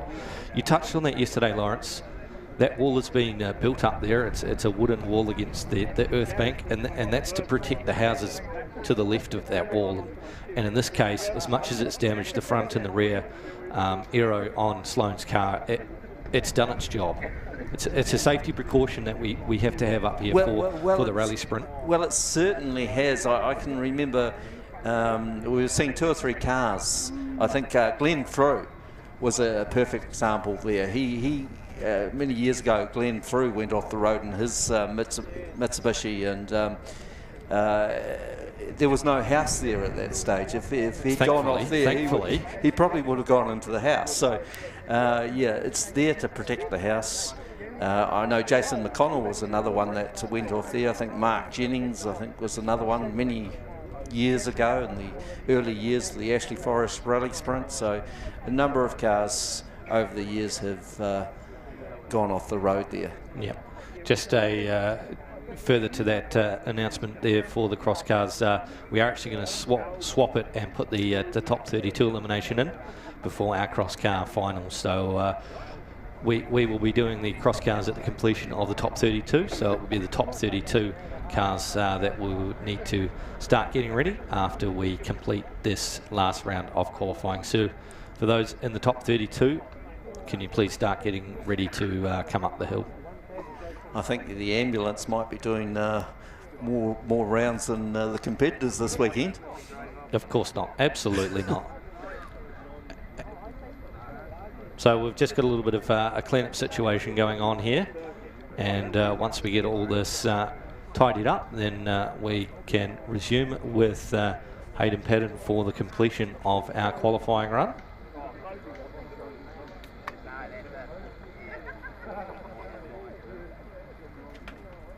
So there is Sloan, by the looks of it, coming down the hill. Just having a wee wander down, having a check, make sure there's no other parts. Well, the Parks recovery vehicle doing a good job there. So just had it come through that Hayden is going to sit out this fourth and final qualifying run for the Hyundai i20 AP4 car. So we are going to get into the top 32 elimination once we get this car of Sloan Cox's back up into the pit area. So we should hopefully be able to give you some rundown of our top 32 lineup very shortly. Don't forget plenty of food options around the venue for those who are here on site. We've got, of course, the Coast Guard running their barbecue up at the top of the hill. Up at the Repco hairpin, we've got the food den serving hot and cold food down here at the bottom. Tampa Black with coffee there. And of course, we have one scoop or two for the ice cream. So plenty of food and drink options for you to get into here at the RATEC Motorsport Ashley Forest Rally Sprint Sunday for 2023. Well, Hayden Patton not only won the European Rally Championship this year, he's also leading the New Zealand Rally Championship this year. Bit of competition from Rana Hornan. Of course, Rana has done 3 rounds as opposed to Hayden's 2. So he's only sitting 5 points behind Hayden Patton in the national rally title at this stage. Wow, that's pretty close there. Rana Horan and Hayden Patton. Ben Hunt, another one who competes in the national championship in his Skoda. Love to see Ben come and have a run here at the Ashley Forest Rally Sprint.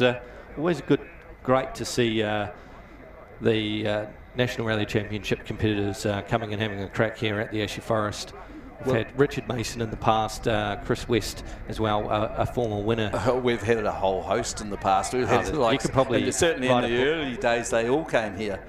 But yeah, this year of course we've got Phil Campbell. He's another one that hasn't been here before, who's doing the rally sprint. And certainly quitting himself very well. He's I think he's in the top 6, is he not, in the times? Yeah, he's up there in the times indeed. And remember, he's not in the 4-wheel drive unlimited, the pub charity 4-wheel undrive unlimited class. He's actually in the brand mechanical rally 4-wheel drive class. So he's doing a superb job. And you know, having not competed here before, of course, I think he's competed in the Canterbury Rally, but not on the rally sprint course itself. Yeah, so his 59.76, 7th quickest for Phil Campbell there at the time he posted that run. So the Parks Recovery crew have got the Sloan Cox Hill Climb Special Evo 8 up on the back of the deck, and Sloan and co-driver there just wandering down through the Kumo Tyres finish line banners. Of course, he used to co-drive with his sister over in recent years, but looks like he's got a new co-driver this year. Well, yeah, there'll be a few different people potentially jumping in the passenger seat there. So the Parks Recovery team have got that car on, and yeah, it's looking a little bit worse for wear in the aero department. That's the only damage by the looks of things, the aero on the front and rear. So have they got a spare rear wing? Have they got a spare front splitter? And what was causing the issues through that run there? That's what they've got to get down to. It's hard when you've got mechanical issues happening with your car. Your concentration is probably more on that than you focus on the road. Focus on the road. So that may have contributed to Sloane's demise here. So of course, don't forget, folks, if you have got your program there, gold coin for the program, there is some space to fill out the cards within the middle of the booklet there. We've got the top 32 list, top 16, top 8, top 4, top 2, and of course the top 3 finals. So as we get the list for our lineup for our top 32, we will be able to give them to you. And I was talking about the National Rally Championship. The next round of the National Rally Championship is next weekend, the 23rd of September, the Daybreaker Manawatu Rally. And that's a rally that has been missing from the calendar for a little bit.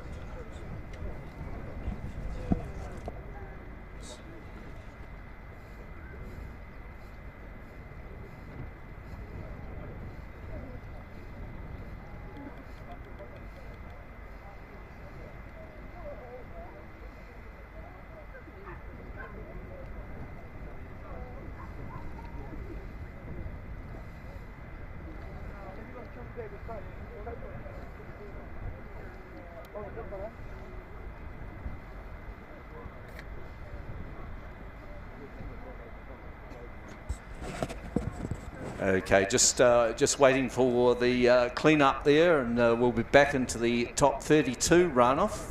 Of course, we've had the run to determine the top 32, and now we'll be into the top 32 cars for the 2023 Ashley Forest Rally Sprint, brought to you by RATEC, Rallies and Trials Enthusiast Club. Always looking for new members, and I believe there's a bit of a membership drive this weekend. I think it's only about $40 to join, so you can't get better value for money, of course. $40 to join RATEC just today, or just this weekend. Also some good action last night from the Singapore Grand Prix qualifying, and the Ferraris coming out on top. And what happened to Max Verstappen?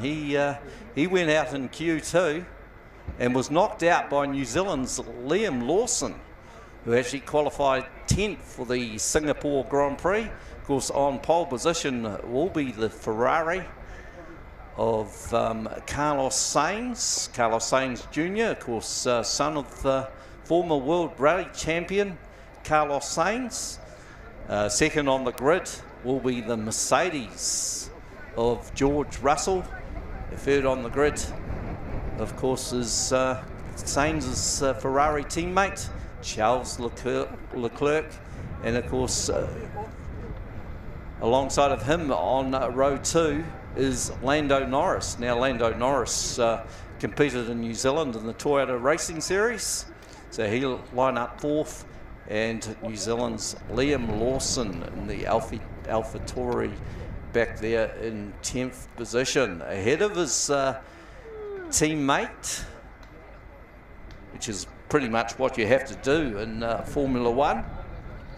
And just looking at some of these replays, we've got Wade Henshaw in the ex-Kim Austin RX-7. That's the car that held the two-wheel drive record for around about 20-something years.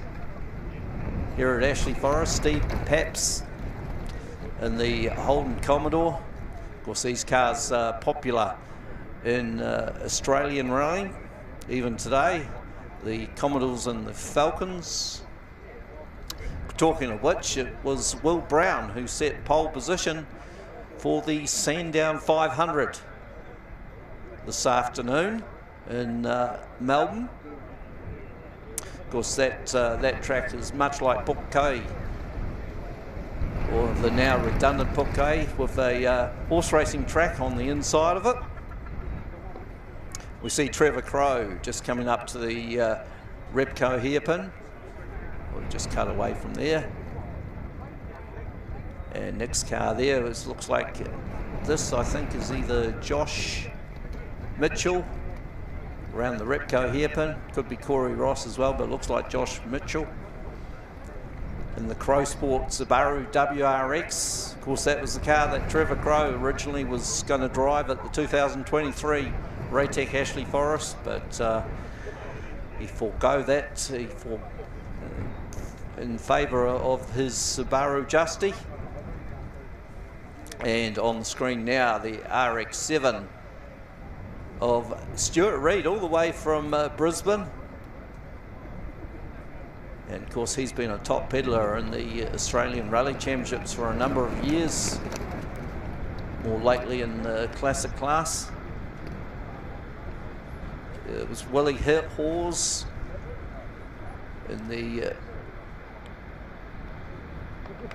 Subaru powered Toyota. Right, I've just grabbed some paperwork here. So top 32 starting from 32nd in the end of our qualifying rounds. John Ward in the Subaru WRX STI, 1:10:30 for John Ward. If you want to write these in your program, you can. Give you the car number, and we'll start from 32nd all the way up to first. So 32nd place for car 28 of John Ward.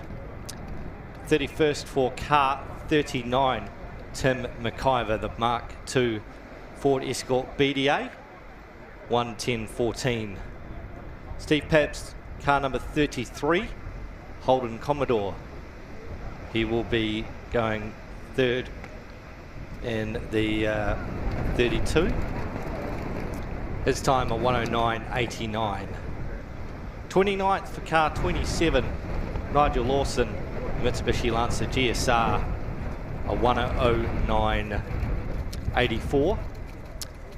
Car 15, Alan Groves, his 28th qualifier in the Subaru Impreza WRX, a 1:09:36. 27th qualifier is car 32, Glenn Alcorn, in the Ford Escort Mark II RS 2000. Car 32, Glenn Alcorn in the Ford Escort Mark II RS 2000. His time a 1:08:42. The Her Otts, car 26, qualifying 26th in his Subaru Impreza. Best time for him a 1:07:87. Car 26 for Her Otts in the Subaru Impreza. 25th qualifier, car 38, Stuart Reid. Car 38, Stuart Reid in the Mazda RX-7. And his quickest time is a 1:07:42. 24th qualifier for car 16, Jason McConnell, Mitsubishi Lancer Evo 9. He was our 24th qualifier there. David Nixon in the Subaru Impreza WRX. 23rd qualifier for David Nixon. His time there, 1:06:95. 22nd qualifier for car 29, Dave Ollis, with a 1:06:50. Stefan Moser-Risk, car 13, Mitsubishi Lancer Evo 6. His time a 1:06:37. Mike Beltrop, car number 12, 20th qualifier in the Subaru WRX, with a time of 1:06:24. 19th qualifier was car 25, Shane McKenzie, the Mitsubishi Galant VR4, a time of 1:05:04. 1:05:04 is the 19th quickest qualifying time for that of Shane McKenzie. Josh Mitchell, 18th qualifier, car number 5, Josh Mitchell in the Subaru WRX, a 1:04:99. 17th qualifier was Corey McCaskill in the Subaru Impreza RA, So Corey McCaskill, 17th qualifier with a 104.27. 16th qualifier for car 30, Chris Hay. Chris Hay in the MR 220, a 103.28. 15th qualifier for car 31, Corey Ross, Subaru Impreza WRX, a 103.23. Car 6, Dave Ollis, 14th qualifier there in the Subaru WRX STI with a 103.18. 13th qualifier for car number 10, Jeremy Beaton. Car number 10, Jeremy Beaton, Mitsubishi Lancer Evo 1, a 103.11. 12th qualifier for car 11, Daniel Fick in the Mitsubishi FTO. His time a 102.81. 12th quickest there for 11, Daniel Fick. 11th quickest, car 23, William Hawes in the Toyota Celica GT4, a 102.77, his quickest time of the qualifiers. 10th quickest is car 7, Mike Wellington in the Evo 8 RS, a 102.53. 9th quickest qualifier for car 9, Gareth McLaughlin, the Mitsubishi Galant VR4, a time of 1 minute flat .81. 8th quickest for car 4, Michael Toole, the Mitsubishi Mirage, a 1 minute flat .32, his quickest time. 7th qualifier is car 22, Phil Campbell, and the Ford Fiesta AP4, 59.76 for Phil Campbell. Car 3, Neil Webb, 6th qualifier for Neil Webb with a 59.60. 5th qualifier for car 21 as Ari Pettigrew in the Holden Barina AP4 with a qualifying time of 59.46. Car 8, David Quantock in the Skoda Fabia AP4, 4th quickest for the car 8, David Quantock. His best time achieved of 59.16. Car 2, Sloane Cox, 3rd quickest to Sloane Cox, the Hill Climb Special Evo 8. His quickest time at 57.14. Car 20, Hayden Paddon in the Hyundai Kona EV. 2nd quickest for car 20, Hayden Paddon in the Hyundai Kona EV, 56.14. And car 1, Hayden Paddon, the Hyundai i20 AP4 with a 55.78. So there are some withdrawals throughout that list of our top 32. So a couple more will slot in once we get the start order for that. Of course, we haven't seen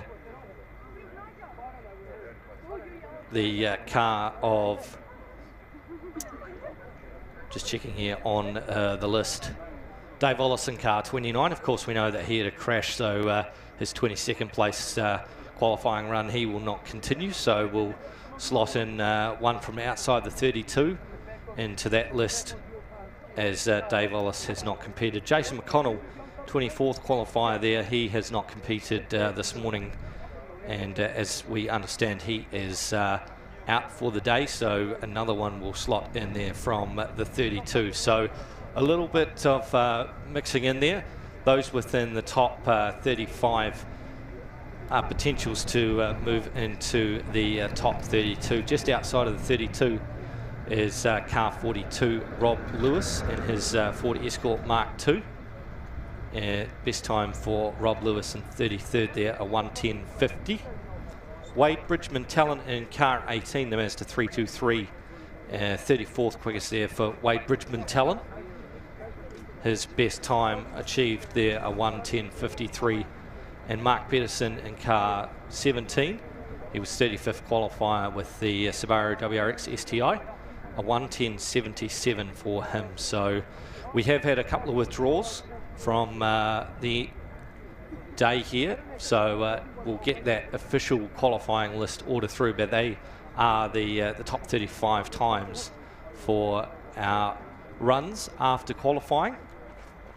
So as soon as we can get that confirmed list of starters for our 32 there, so we will get them through to you, but I would dare say that there will be a few that have just jumped out of the 32 that will be sliding on into that run with the withdrawal of a number of cars there from the competition, even though they have set times that are good enough to start in the 32. So just waiting to get that start list. There is a little bit of a process to get the timing system and work through the competitor list of those who are still in and still out. So once we have the confirmed list there, we will be able to get that to you as soon as we can.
So just as we're getting closer here to our top 32 elimination, we've had some info come through on Sloane's run there. Not sure, I was out of the box there for a minute there on Sloane. What happened there at the on the way up?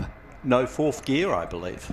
Yeah, so we had the co-driver pop on over to us and inform us that Sloane didn't have fourth gear. So that would explain why, just as he disappeared up into the tree line there, he sounded like he was searching himself for a gear, no fourth gear. Then obviously we saw the result of what happened at towards the finish line there with that unfortunate spin. So working through the start list there, just had another week look through there. Of course, Jason McConnell, as I said, he was 24th qualifier and has not carried on this morning. So that will bring up Rob Lewis into the starting 32.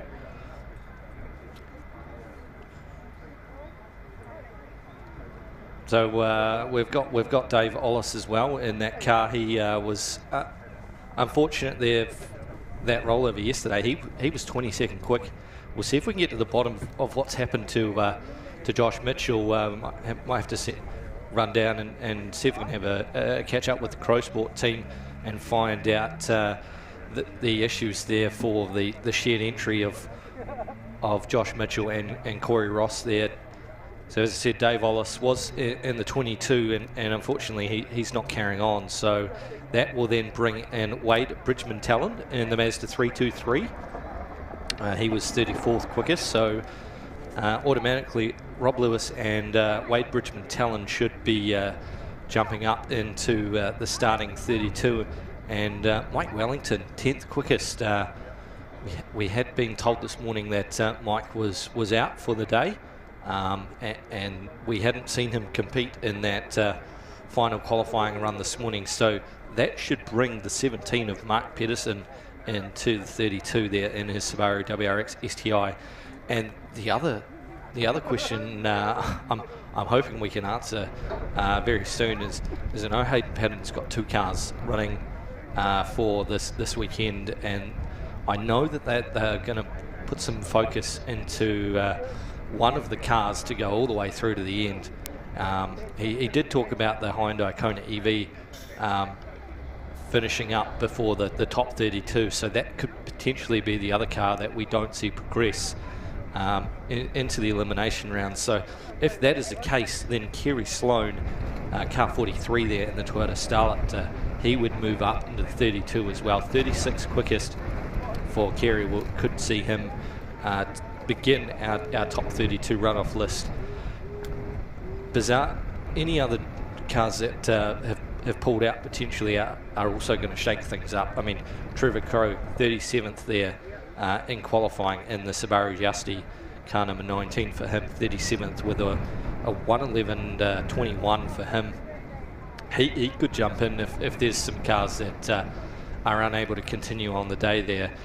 Wade Henschel, 38th for him in car 34, the Mazda RX-7, a best time of a 1:11.24. I mean, we may even see Paul Rowan, if enough cars were to drop out, in 39th there, the car 50, the Toyota Starlet, or even Tim McIver as well down in 40th. So lots to unpack, lots to unfold to see how many more cars we potentially are going to look at losing, but 3 or 4 at the moment that have qualified within that top 32 list, Lawrence, that have not continued on this morning. So that allows the likes of Rob Lewis, Wade Bridgman-Talon and Mark Pedersen to jump up into that 32, even though their times were just outside the 32 run. Yes, even if we didn't see Trevor Crowe in the top 32, I imagine, has he qualified for the two-wheel drive unlimited secure scaffold class? I will just check that one to see where he is. I have just having a quick look here. Having a look, Glenn Alcorn, he's in there. Chris Hay, of course, in there, and then Rob Lewis is now in class 4. So we'll have a look here at that list, and it doesn't look like he's qualified. They've moved Rob Lewis into the unlimited two-wheel drive class by the looks of things here. So something that we weren't given the information on. So it just looks like he's missed out 4th. Well, we've got Trevor Crowe on the list here for the top 32. So he has qualified for the top 32 in 17th position, according to this.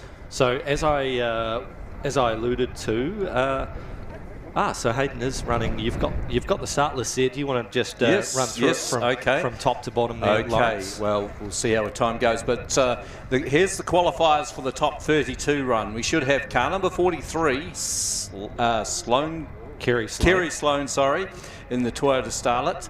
Car number 42, Rob Lewis in the Mark II Ford Escort. Car number 39 is Tim McIver in the Ford Escort Mark II BDA. Car 38 the RX7 of Stuart Reid. Car number 33, Steve Pass in the Holden Commodore. Car number 32 is Glenn Alcorn in the Escort RS2000. Car number 30, Chris Hay in the Toyota MR2. Car number 28, John Ward in the Subaru WRX STI. Car number 27, which is Nigel Lawson, the Mitsubishi Lancer GSR.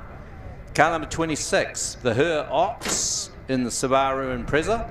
Car number 25, Shane McKenzie in the Mitsubishi Galant VR4. Car number 24, Corey McCaskill in the Subaru Impreza RA. Car number 23 is Willie Hawes in the Toyota Celica GT4. Car number 22, Phil Campbell in the Ford Fiesta AP4. Car number 21, Ari Pettigrew in the Holden Barina AP4. Car number 20, Hayden Padden in the Hyundai Kona EV. Car number 19, Trevor Crow in the Subaru Justy. Car number 18, Wade Bridgman Talon in the Mazda 323. Car number 17, Mark Pedersen in the Subaru WRX STI. Car number 15, Alan Graves in the Subaru Impreza WRX. Car number 14, David Nixon in the Subaru Impreza WRX. Car number 13, Stefan Moser Rust in the Mitsubishi Lancer Evo 6. Car number 12 is Mike Beltrop in the Subaru WRX. Car number 11 is Daniel Feck in the Mitsubishi FTO. Car number 10, Jeremy Beaton in the Mitsubishi Lancer Evo 1. Car number 9, Gareth McLaughlin in the Mitsubishi Galant VR4. Car number 8 is David Quantock in the Skoda Fabia AP4. Car number 6, Dave Ollis in the Subaru WRX STI. Car number 4 is Michael Toole in the Mitsubishi Mirage. Car number 3 is Neil Webb in the Mitsubishi Mirage. Car number 2 is Sloane Cox in the Hill Climb Special Mitsubishi Evo 8. And car number 1, Hayden Padden in the Hyundai i20 AP4. So, and that is your top 32 running order. So Hayden carrying on with both the Hyundai Kona EV and the Hyundai i20 AP4. So both cars going through to the top 32 elimination. And I imagine at some stage he will drop one of those cars off. Yeah, he will. Is talking. He is going to drop the EV, the Hyundai Kona EV rally car, and continue on with the AP20. Just a call out to the Crusaders coach. I know you're up here. Can you please make your way to the Hayden Padden tent, please? The Crusaders Canterbury coach there. Can you make your way up to the Hayden Padden rally tent? And of course, don't forget too, if you want a cap, $20, just $20 cash for a cap, and you can grab one of them from the guys. So we should be getting set for the 32 run here, and very, very shortly. Kerry Sloane, as I alluded to, has managed to qualify up for the 32 runoff in the Toyota Starlet. Of course, he's running in the 1301 to 1600 Parks Engineering class. So he is getting set. He will be our first qualifier away into the eliminations for our first round. Of course, plenty of food options around the venue here if you haven't, and trust that you're tuning into the live stream online. We're up to 21 degrees for the hill here at Ashley, 37% humidity, and a good breeze coming through. We're up to 35 kilometres in a wind speed. So the wind is playing havoc, as it has been throughout the weekend here. We can see the tape and the flags flying around the course as we are awaiting the start of our top 32 qualifying course, then we'll get into our top 3 for our WIMAC Bins cross car class, the top 16. After the completion of that, we will have a lunch break very soon coming up, and we will have our half-hour lunch break before we continue on for the rest of the program here for the 2023 RATEC Motorsport Ashley Forest Rally Sprint for the running up here this weekend. So Kerry Sloan will lead us away there in the Toyota Starlet ahead of Rob Lewis, of course the BDA-powered Ford Escort Mark II. Ford Escort there of Tim McIver running as well in the running there. We've got the RX-7 Holden Commodore Toyota MR220, of course, in the hands of the very quick Chris Hay. A whole host of Subaru and Mitsubishis in there. Throw in Ari Pettigrew in the Holden Barina, of course, Phil Campbell, the Ford Fiesta AP4. Mazda 323 of Wade Bridgman telling a welcome addition to see a Mazda 323 having a crack here in the top 32. The Skoda as well. David Klondike very happy to get himself under the minute mark, and yeah, he will be looking forward to progressing through into the top 16, even the top 8 for the completion of the event here at the RATEC Motorsport Ashley Forest Rally Sprint. And you've just popped your head out the door, Lawrence, and speaking away there, have you got some information for us? Oh, no, I've just been talking to my good mate, Ashburton's favourite son, Don McLaren, and he's asked me to plug the horsepower hill climb, which, of course, is at Waimate between the 20th and the 22nd of October. So that's the Waimate Gravel edition, the 50th edition of the Waimate 50. And it's, guess what? It's Hayden Patton versus Sloane Cox down there at Waimate. That's the Mount Shop Horsepower Hill Climb. The weekend of the 20th to the 22nd of October. And also, that's Labour weekend, isn't it? Yes, it is. And also, I've just been given a note from Ashburton's favourite son, Don McLaren. Of course, Doug Good will be in the passenger seat of Hayden Patton's EV. So he's actually going to go up Ashley Forest quicker than what I have. Oh, so that'll be pretty cool. So we're into our top 32 elimination, and we haven't stuck to the script. This is Rob Lewis, car 42, and Rob Lewis competing here in his rotary-powered Ford Escort Mark II. So quite sure what's happened to Kerry Sloan, but he should be running here in the top 32. We'll just see how this plays out. Rob Lewis here in car 42, getting set to go for the first of our top 32 elimination runs. And he's got the pedal to the metal. Of course, that's a rotary Escort, that RS2000, immaculately presented car of Rob Lewis. Was father of Jake Lewis. All a bit of a flame by the looks of it underneath the car there, but I think it's gone away. We have to get a replay, make sure that was just a... That looked like a big flame come out. It did look like a big flame. Yeah, there it goes again. Well, Mazda's, the Mazda rotary engine are synonymous with fire and flame coming out the exhaust pipe. So Rob Lewis, there we go. Once again, that's a real flame burner. He's stuffed up the hairpin, unfortunately. He's got it totally wrong at the Repco hairpin.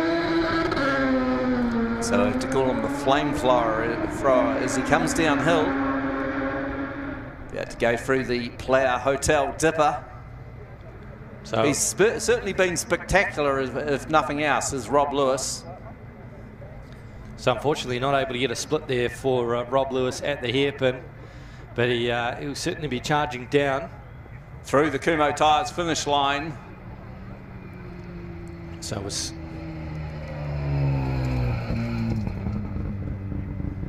so 1:14.24, and you can just see the flame spitting out the exhaust there. Big flame from Rob Lewis. No split, but a 1:14.24. Not going to be enough to progress here. I would hate to think not with the moment up there at the Ripco hairpin. But you never know what happens next. But no, I'd say Rob Lewis will be out. Okay, next car on the line. It looks like Tim McIver, car number 39. It is Tim McIver. And Tim, he's off like a robber's dog. And this is the BA Escort RS 2000 Mark II.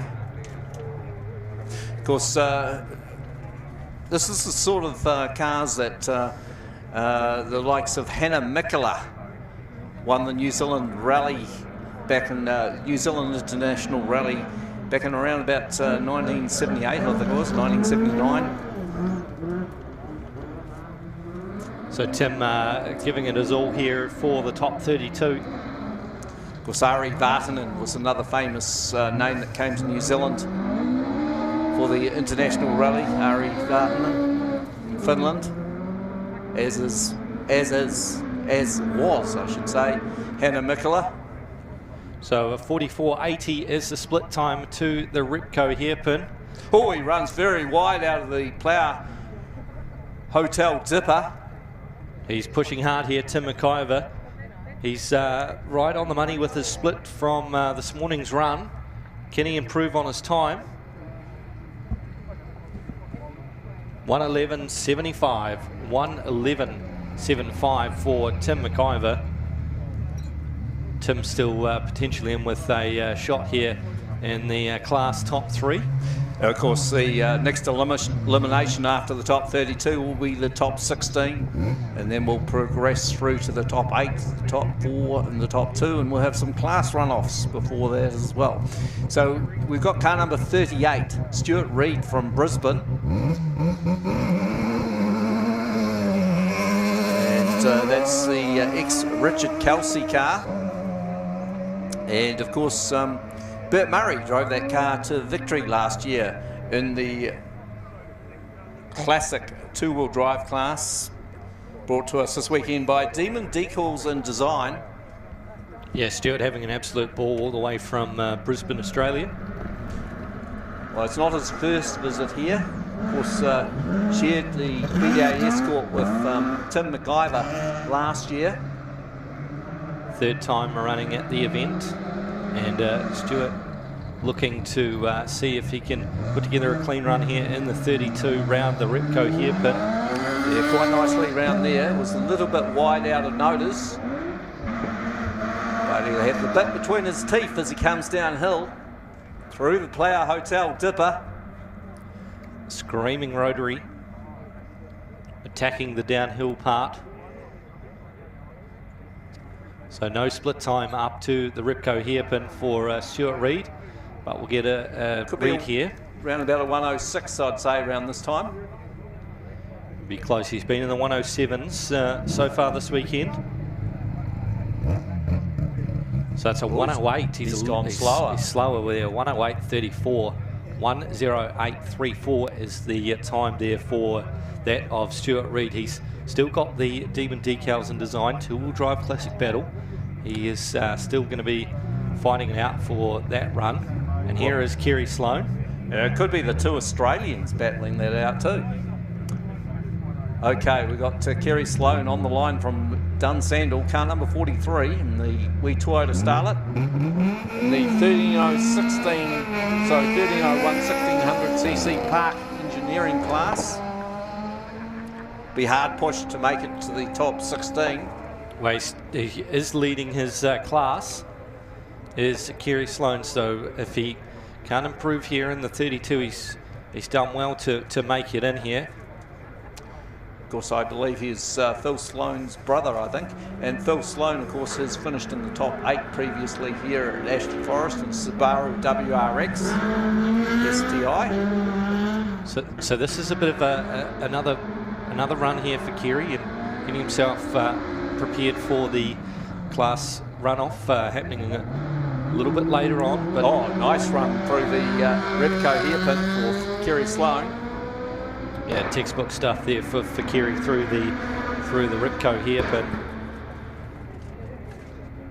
So another one where we can't grab a split from the hairpin, so we have a few issues with the timing up at the hairpin for the split time. So hopefully we can get that one rectified for the remainder of the run. Kerry Sloane now through to the Kumo Tyres finish line. Just ran a fraction wide out of the Kumo Tyres finish line, but nothing too much to worry about. So that's a good time there for Kerry Sloane. He, again, going quicker than his fastest, a 1:11.07, a 1:11.07. So two 1,000ths of a second quicker there for the time of car 43, Kerry Sloane. And here we go, Steve Pass, the man from Mandeville, in the Holden Commodore V8. Steve lighting it up in the Holden Commodore. Of course, one of our Secure Scaffold Unlimited tool drive competitors. It's a 308 V8, Richmond gearbox, coil-over suspension. And he's an ex-WRC mechanic, sponsored by Cassidy Davis Electrical. And this isn't his first visit to Ashley Forest either. So he's been doing a few shingle sprints this year. He finished 19th at Limeworks Road shingle sprint and 20th at the Cust gravel sprint. So here comes Steve Pabst, lined himself up there for the Repco hairpin. So 44.29 to the split at the Repco hairpin. So he has gone marginally faster in the qualifying rounds. But of course, all resets here for split times. And times they're aiming to make their top 16 cutoff. He's an aircraft engineer, and he's also into a bit of sim racing. Oh, I think he's had a bit of an incident here. Yes, look at that. He spun around. So trying very, very hard. We'll have to catch that time and see what he's done. But I tell you what, he was lucky. Look how close he is to the fence. Yeah, he's the grass verge. He was on the verge of going through that fence. So he did cross the beams there at 1:11.58. 1:11.58 for Steve Pabst in the Holden Commodore. And just having a look here at his run up the hill as they work on getting him out of the grass there. You see there, he was wide off the apex by the uphill kink. So it's a big car to manoeuvre around on shingle, so not an easy car to drive. Especially with all that horsepower. Well, that horsepower may actually make it a wee bit easier to drive, perhaps. Oh, that's not the news we want to hear just coming through there. Car 2, Sloane Cox, out for the remainder of today. A real shame there for Sloane. Okay, if you want to see Sloane again, you'll have to go to that Waimate sprint, or that Waimate Mount Shop horsepower hill climb weekend on the 20th to the 22nd of October down there in Waimate. It's Paddon versus Sloane. So we're just having a look here at the replay. Just looks like he got all out of shape there at the end, and he was heading towards the right hand side of the road from the finish line area, and just sort of just locked up there a wee bit. Almost like he went into a bit of a fishtail too. But, and just slid across there. Thankfully the grass stopping him there. So 1:11.58 there for Steve Pabst and the Holden Commodore. But yeah, a real shame there for Sloan. Obviously, some. Yes, that's unfortunate. He was having problems with his gearbox really, because he had that thing where he got the hole through the bell housing in the gearbox yesterday, and he had no fourth gear going up the hill. So we've got car 32. I'll just jump in here before we do that. 50, Paul Rowan is going to join us for the top 32. So, of course, with the demise of Sloan Cox, we pull in another one for our top 32 runoff. So Paul Rowan will get an opportunity here in the top 32. That unfortunate demise there of Sloan Cox. We've got Glenn Alcon, and from Perth once again. As you said earlier, he's been competing in the New Zealand Rally Championship. No stranger to the Australian Rally Championship either is Glenn Alcon. And nice tidy lines coming out of the Noda's corner into the Repco hairpin. And I tell you what, he drove into that hairpin nicely and came out nicely. So just got a wee bit taily coming out down that wee straight just after the hairpin. Through the Plough Hotel dipper about now. Just runs a bit wide off the apex, but still looking pretty tidy. Yeah, good split time, 42.92 for Glenn Alcorn here. And remember, he is fighting for the Secure Scaffold Unlimited two-wheel drive class. He was second quick here. And remember, the fastest Escort is around about that 106 mark. So we'll see how he compares with that. Yeah, a little bit off the pace there, a 108.55. But got to remember, first weekend competing here at the Ashley Forest for this car 32 of Glenn Alcorn. So coming through our list here, we're jumping through to car 15. So car 15 coming to the line here. This is Alan Groves.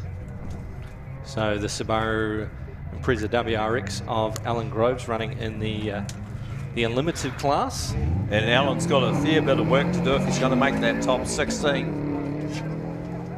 So his best time is in the 109s. So Alan, a first-time competitor here to the Ashley Forest Rally Sprint in the Subaru Impreza WRX. Yes, of course, one of those ones that has watched it on TV before, as so many of us have, especially back in the 1980s. So just watching him through Noda's. Very wide out of Noda's, getting very untidy indeed.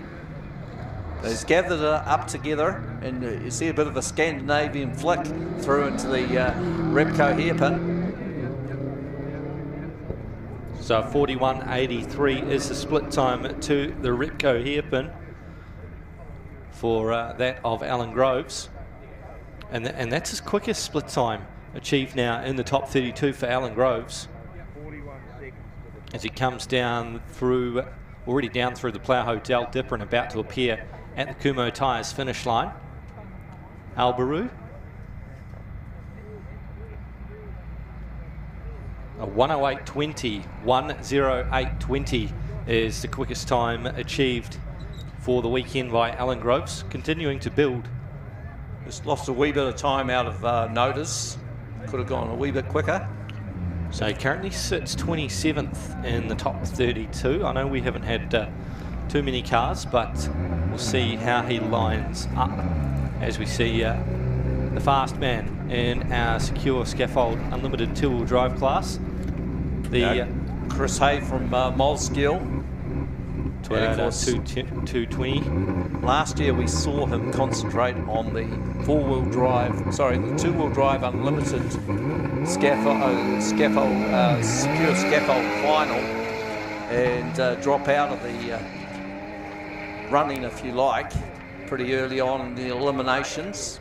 But this year, will he be looking for a top placing as well, overall? Well, we certainly have to get a move on if he wants to be inside the quickest of the quick. Has finished in the top 8 here at Ashley Forest before, and that's an incredible performance for a two-wheel drive Toyota MR2. So best so far run of the weekend, a 103.28 this morning. He gets through the Ripco hairpin. So 38.39, 38.39 is the split time to the Ripco hairpin. Quickest of the weekend now here for Chris Hay. Chris says his favourite all-time car is a Lancia 037 rally car. Okay, through the Kumo Tyres finish line in a time of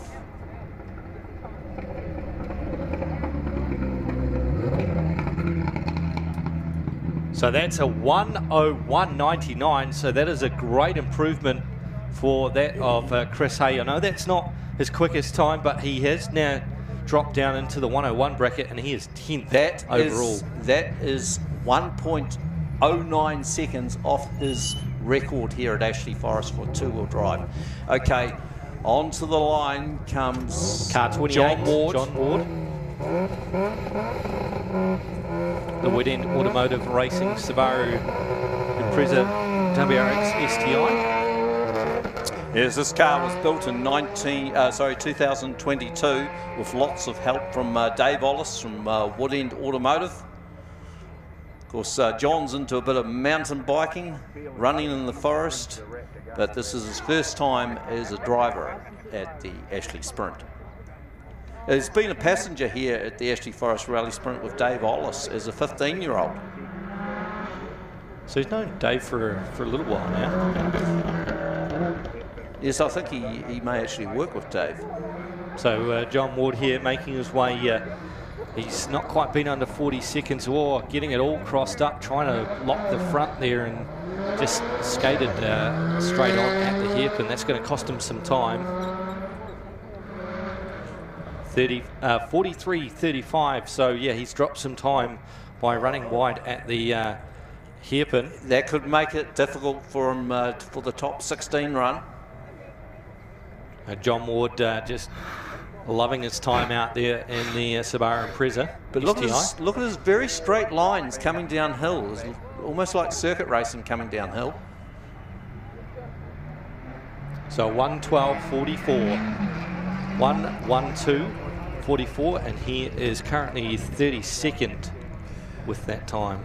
Yes, it's going to be touch and go whether he can make the top 32. Just mucked up. This is the 32. Yeah, so, well, I mean the top 16, I should say. 32nd there. Yeah, no, it's not going to be good enough. Okay, Nigel Lawson next on the line. That's car 27, the Mitsubishi Lancer, 1992, standard 1800cc turbo engine, ex-David Kirk car, and I'm not talking the former All Black captain here. So this is Nigel Lawson. So correction on position there for that of John Ward out of the cars that have had a run. So he's 8th with that time in this run. Yeah, Nigel Lawson from Mosgiel and Dunedin. He's mostly navigated for the last 5 years, competing in club events and hill climbs. Competed here at Ashley Forest in 2018 to 2022 with his daughter Louise, hoping to beat his best time from last year, a 1:10. So we'll see what he can do here at the Ripco hairpin for Nigel Lawson. Untidy out of the Ripco hairpin there. Would have cost him about close to a second. So he should be working his way towards the Plough Hotel dipper for Nigel Lawson. Of course, running in rally 4-wheel drive trim.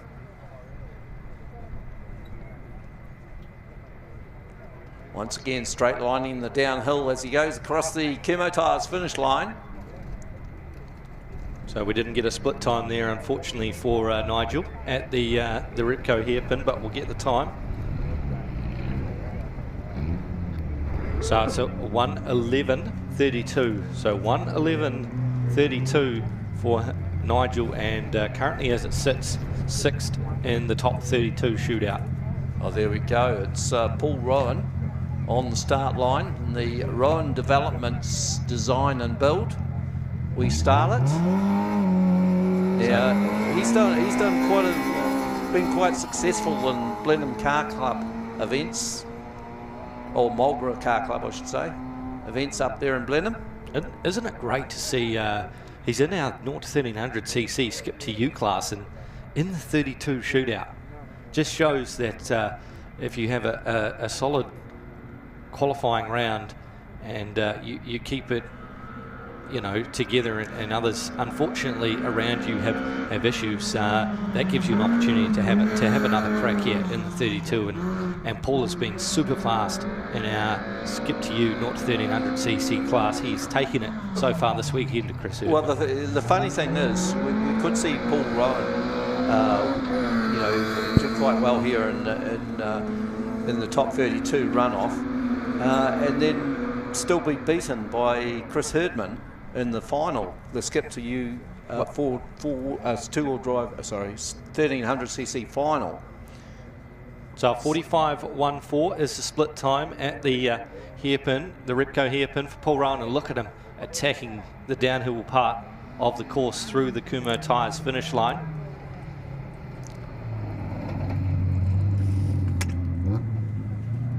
So 8th quickest in the 32 now for Paul Rowan. 1:11.59, 1:11.59, and just looking at the replay at the Repco hairpin, that was that's a good time, but it won't be quick enough to make the top 16. No, unfortunately. Okay, on the start line now, we've got the Her Otts, who's a telecommunications technician, 36-year-old from Christchurch, and the Subaru Impreza GF8 2-litre turbo, sponsored by Butler Automart and LB Performance and Lock and Key. Christchurch Lock and Key, that is. So he was 24th in the standings to qualify here for the 32. Of course, probably moving up a few more spots with the demise of a couple of cars and up the road here, and that's a solid effort here for the Her Otts, the former Estonian living here in Christchurch and in the station wagon Subaru, and just set that flick spin there for the Scandinavian flick up for the Her Otts through the Repco hairpin. A nice job there for him. Unfortunately, we can't get a split there for the Repco hairpin for the Her Otts, but he is on the downhill section, Lawrence, heading for the Kumho Tyres finish line. Well, here he is. He's another one that appears to be taking circuit racing lines down the hill and through the Kumho Tyres finish line. Of course, you don't want to be too untidy coming downhill, as he swore with Sloane Cox earlier. So 1:06.43, 1:06.43 for the Her Otts, and that is second quickest in the top 32 elimination as we stand in the current running of our field. Well, this is Shane McKenzie from Rangiora, and he's owner of Carter's Tyres, Rangiora. He's also sponsored by Evo Parts, and he was first in the Toyota Starlet, then the VR4 last year, with best time of 1:08 previous to this year. He's also won the mainland Class E class back in 2022, and at this stage he's leading it in 2023. It's an ex-Bruce Herbert car, former national champion, and of course Ross Thurston, also from Manawatu, used to own this car. So Shane McKenzie setting himself up here for the Repco hairpin. All important corner here. You can lose time and gain time, and it's a pretty tidy line for him. A 40.37 is the time to the Repco hairpin, so pretty competitive there for Shane McKenzie in the Mitsubishi Galant VR4. Yes, I think he should make the top 16, I'd say. Well, I just got to see how the rest of the run goes. It doesn't matter what you've done before. It's all counts on this run. 100%. 100%. Yes.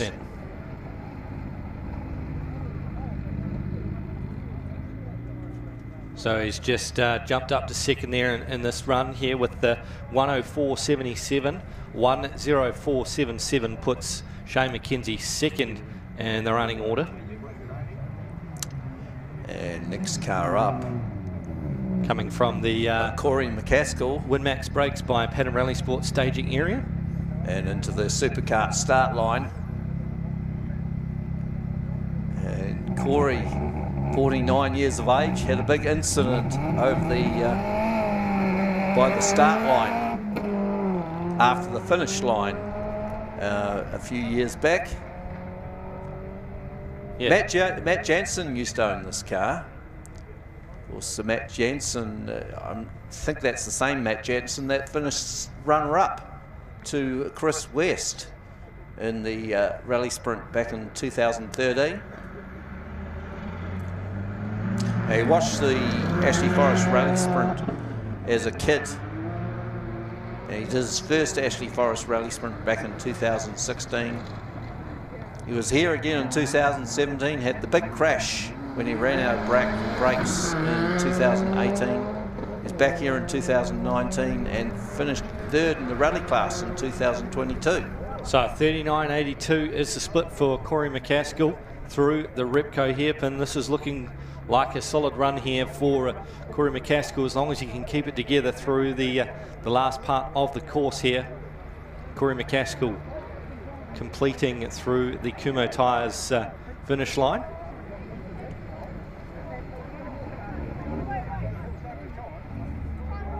So now Corey McCaskill jumping to second, a 104.51, 104.51. So running a few cars now in the Rally 4 drive class, running at that 104 mark.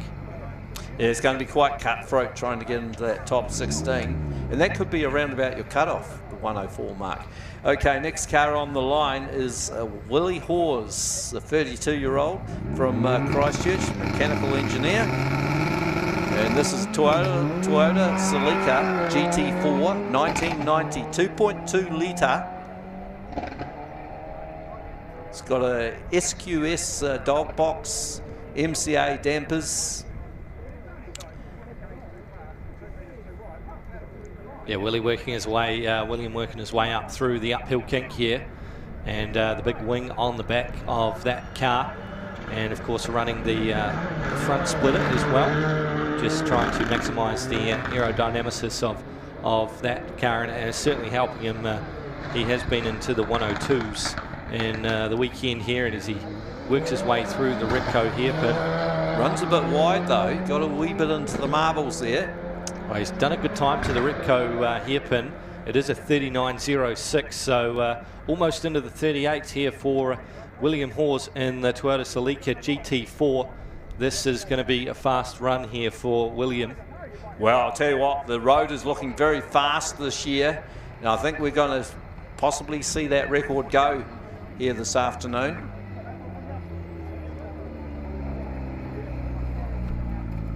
So second quickest now for William Hawes. He jumps up to second, a 102.68, 102.68. So also his best run in this car for the weekend as it stands. Doing it here in the top 32. Just folks, if you are up at the exit of the hairpin, just please make sure you're not crossing the tape and sitting on the tyre bundles. If you are, you need to remove yourself from those tyre bundles, please, and stand behind the tape.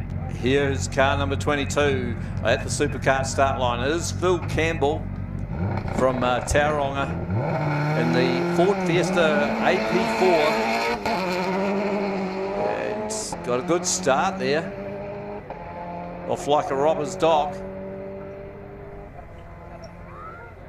Yeah, Phil Campbell working his way up. It's got support from Let's Construction, United Steel, Metalcraft Roofing, Guild and Spence Electrical. So Phil Campbell working his way through up to notice here. He's been under the minute in the qualifying rounds, and he is fighting it out for the Brand Mechanical Rally 4-wheel drive class. Yeah, I'd suggest he could be under the minute again this time around. It could be pretty close. 37.01, so he's right on the cusp of it. Definitely. I think he could be under the minute, but we'll see how it goes. Yeah, he comes downhill. Still got to get through to the bottom of the course here. Phil Campbell. Very tidy though, through the Kumho Tyres finish line.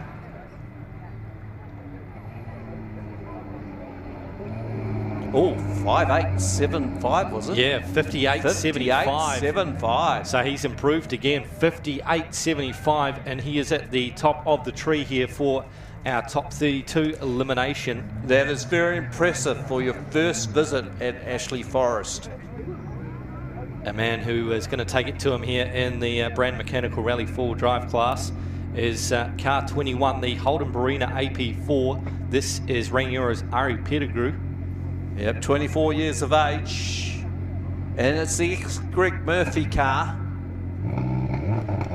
Manukau Auto Centre on the side. And it's also sponsorship from WinMax Brake Pads, Mitre 10 Trade, Pattern Racing Group, Gilt Edge, Simog New Zealand, Kilo Craft Boats, HP Engine Services, and Turbo Shop, and Gaton Reinforcing. Competed in some South Island endurance races over the last 12 months or so. Attended the 2023 Elite Motorsport Academy. So looking at the Ripco hairpin, potentially looking for a 36, and we've got it at a 36.76, so into the 36s for Ari Pettigrew. His first event on gravel was actually in 2016 at the Ashley Forest Rally Sprint. This will be a quick time here for Ari Pettigrew. 36.74 is the split to the Ripco hairpin, and here comes the flying Ari Pettigrew down to the Kumo Times finish. So 58.89, 58.89, good enough for second currently in our top 32 eliminations. 5.889 for Ari Pettigrew. Very, very close with Phil Campbell. And he's improved his time.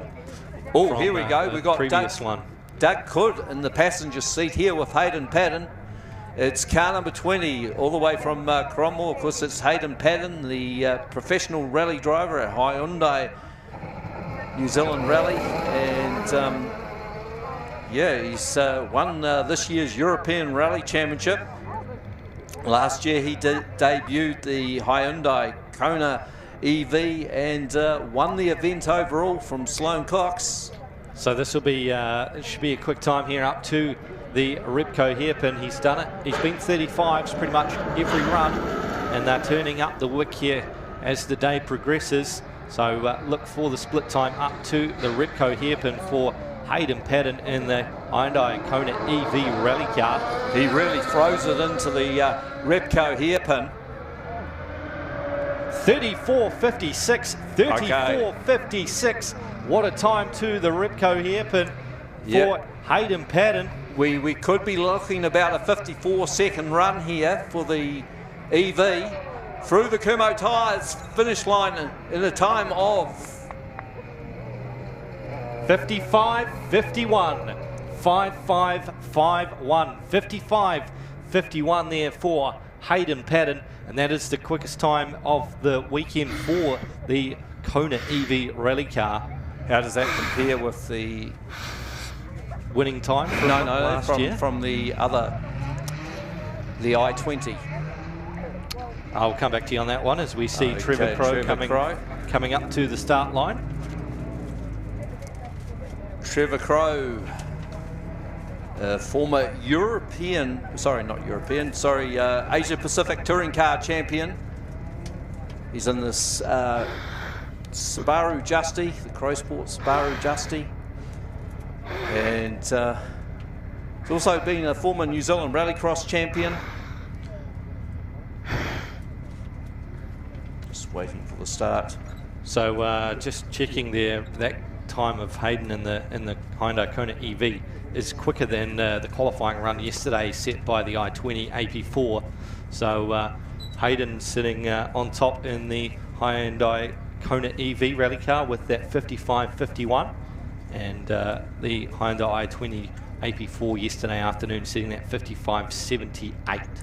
So just 0.2 of a second separating the Kona EV and the I-20 AP4++. So I'm sure Hayden will turn up the wick in car 1. And of course, back in 1987, Trevor Crow finished 11th at Bathurst in a BMW M3 with Inky Talek. He finished third in the Wellington Street Race with British Prime Minister son, Mark Thatcher, in the BMW M3. In 1988, he was fourth at Bathurst in a BMW M3 with Tony Longhurst. He's also the 1988 Asia Pacific Touring Car Champion. And a four-time Oscar champion back in 1981, 82, 84 and 85 in a Starlet V8. And one of those Starlet V8s he took up to Ashley Forest in 1985 and won the Ashley Forest Rally Sprint and became the first South Islander ever to do it, setting the record at the time, taking the record away from Reg Cook in the Shell Sport Datsun Sunny. So Trevor coming up here in the Subaru Justy, and another one of these cars with the rear wing hanging out over the behind of the car, and Trevor there looking to have a good run here in the 32. Coming up to the Ripco hairpin for car 19, Trevor Crow, and great to see Trevor still getting out there and giving it a go. Well, it's still reasonably competitive also, Trevor Crow. So 42.75 is the split time for Trevor Crow, and that is his best split of the weekend that he has achieved here in the 32. Runs a bit wide out of the Plough Hotel dipper. So Trevor giving it absolutely everything as he comes down the hill to complete his 32 run.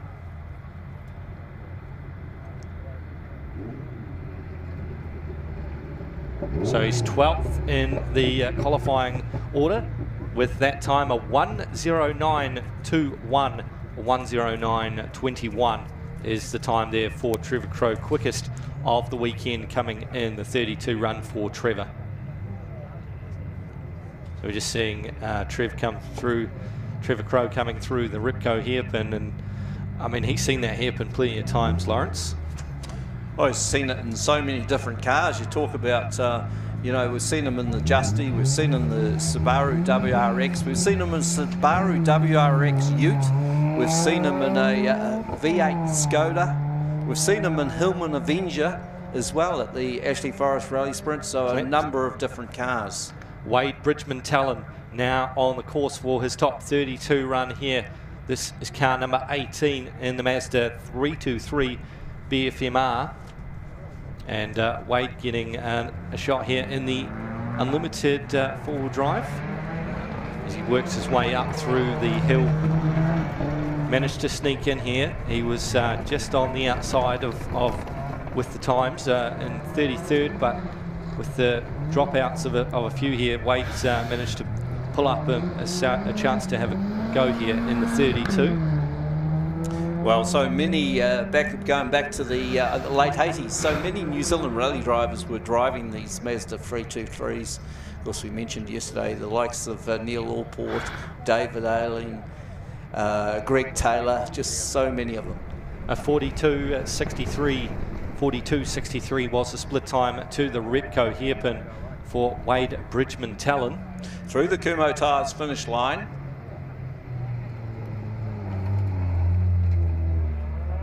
So 12th now for Wade Bridgman Talon. 12th position, a 1:08.84. 1:08.84 is the time for Wade Bridgman Talon. Well, we were talking earlier, I think that around about that 1:04 mark, maybe the cutoff for the top 16 runoff. Okay, coming up the line is car number 17, Mark Pedersen and the Subaru WRX STI. Yeah, Mark's sneaking in here in the top 32. Qualified outside.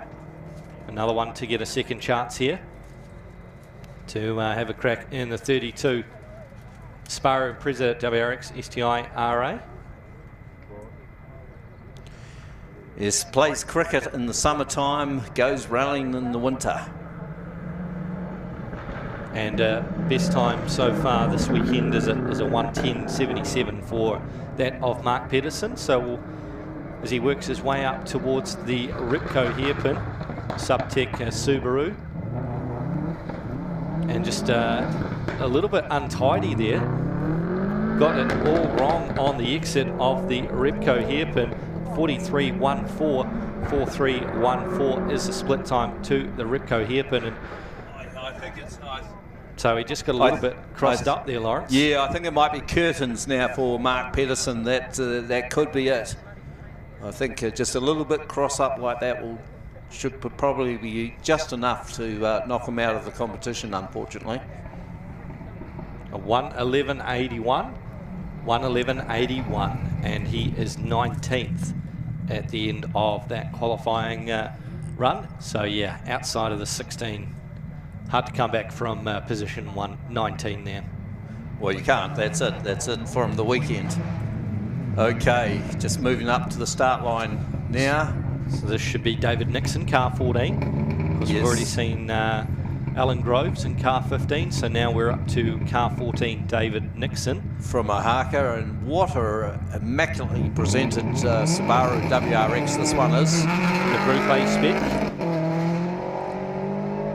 David's second crack this weekend at the Ashley Forest Rally Sprint. Looks very similar to the car that Stu Webber campaigned up here many years ago.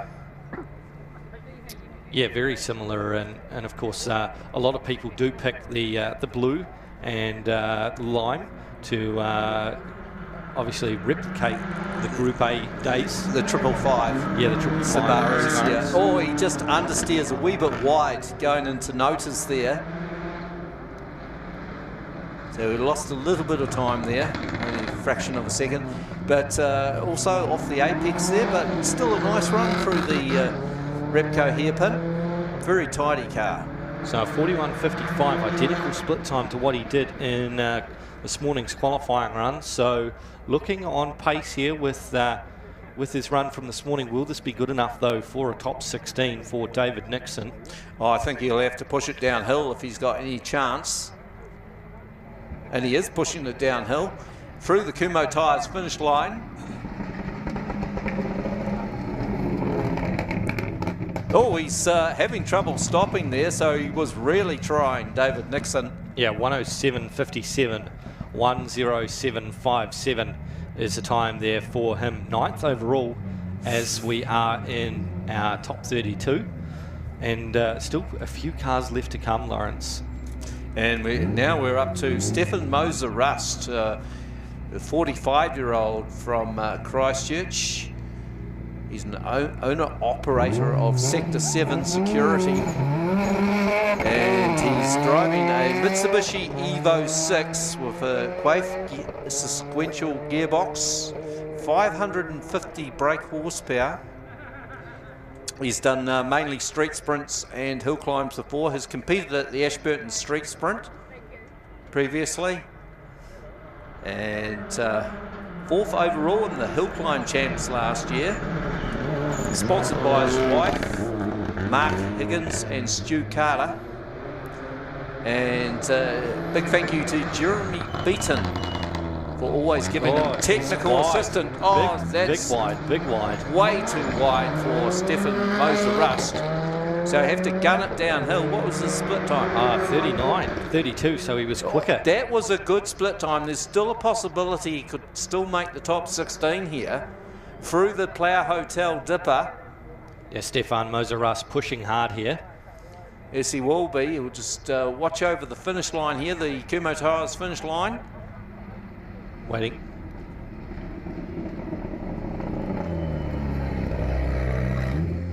So he's 6th with a 1:04 flat, 1:04.00. So 6th overall here. I would say that will be good enough to make the top 16. We'll have to wait and see as the rest of the field complete their runs.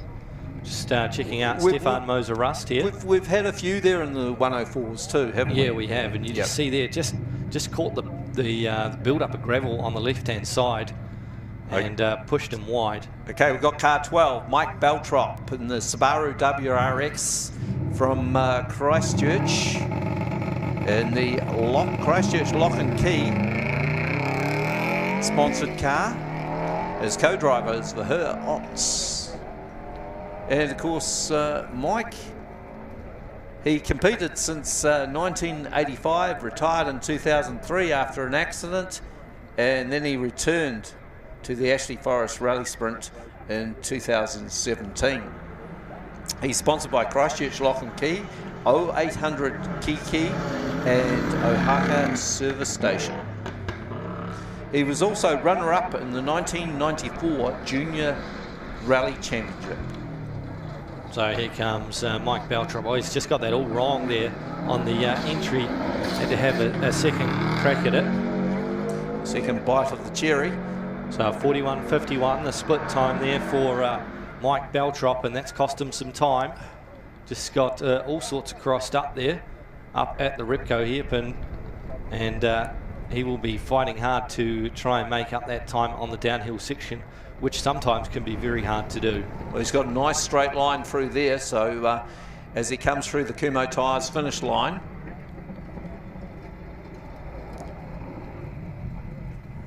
So 107.44, 10th quickest there for Mike Beltrop.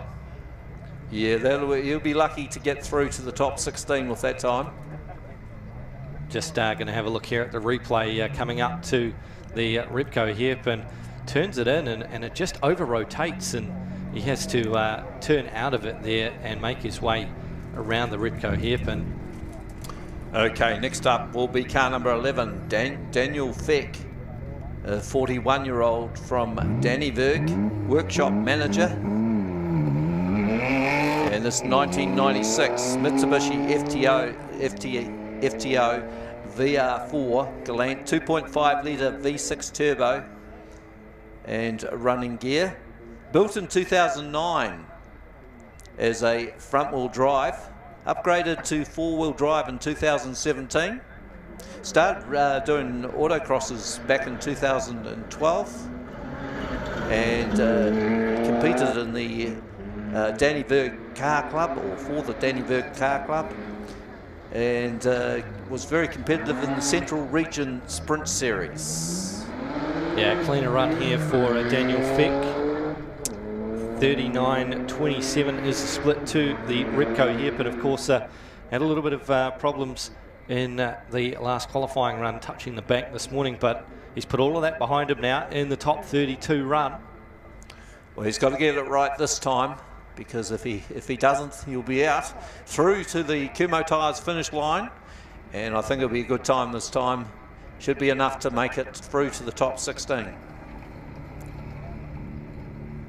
So 6th quickest with a 102.86, 102.86. 6th quickest here for Daniel Feck from Dannyburg in the Mitsubishi FTO. As we just watching replay here, nice and wide out at the Ripco hairpin for the turn-in. Okay, we've got the Evo parts. Lancer Evo on the start line. Of course, it is Jeremy Beaton, 44 years of age. It's a Mitsubishi Evo 1 from Christchurch. And that doesn't sound too good there. It could be the abort light, hopefully.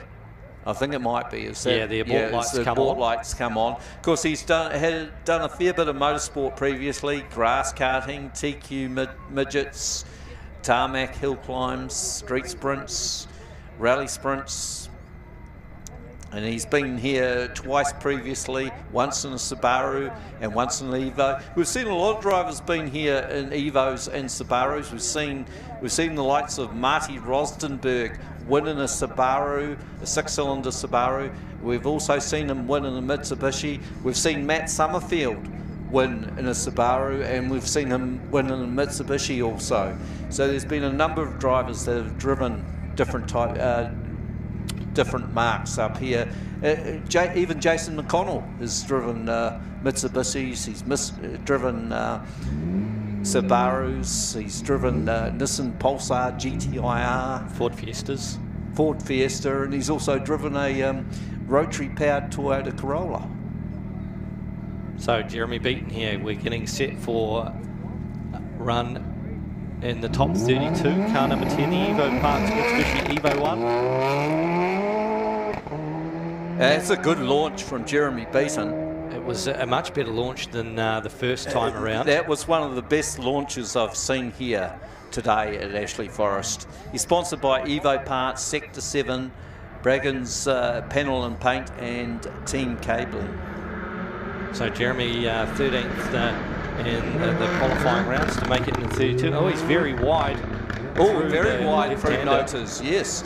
He's won the Denniston Hill Climb twice, and he's the current record holder of the Denniston Hill Climb over on the West Coast. That was a smooth line there through the Ripco hairpin, and it shows a 38.90, 38.90 up to the Ripco hairpin for Jeremy Beaton, and the dust trail chasing in the distance. Just a wee bit wide here. Oh, he's got the grass verge there, but he's gathered it all up very well indeed. And through the Kumo Tyres finish line, he was trying. He knows it's cutthroat trying to get into the top 16. So fourth with that time, even though he had a wee moment, a 1:01.83. 1:01.83. And I think that might be a personal best for Jeremy Beaton too. Excellent run there for Jeremy Beaton. So some grass souvenirs for Jeremy Beaton collected, and as we watch the replay, we just saw a shot there up at the Ripco hairpin. Folks, if you are sitting on the tyres on the hairpin, can you please make sure you're not sitting on them and behind the tape.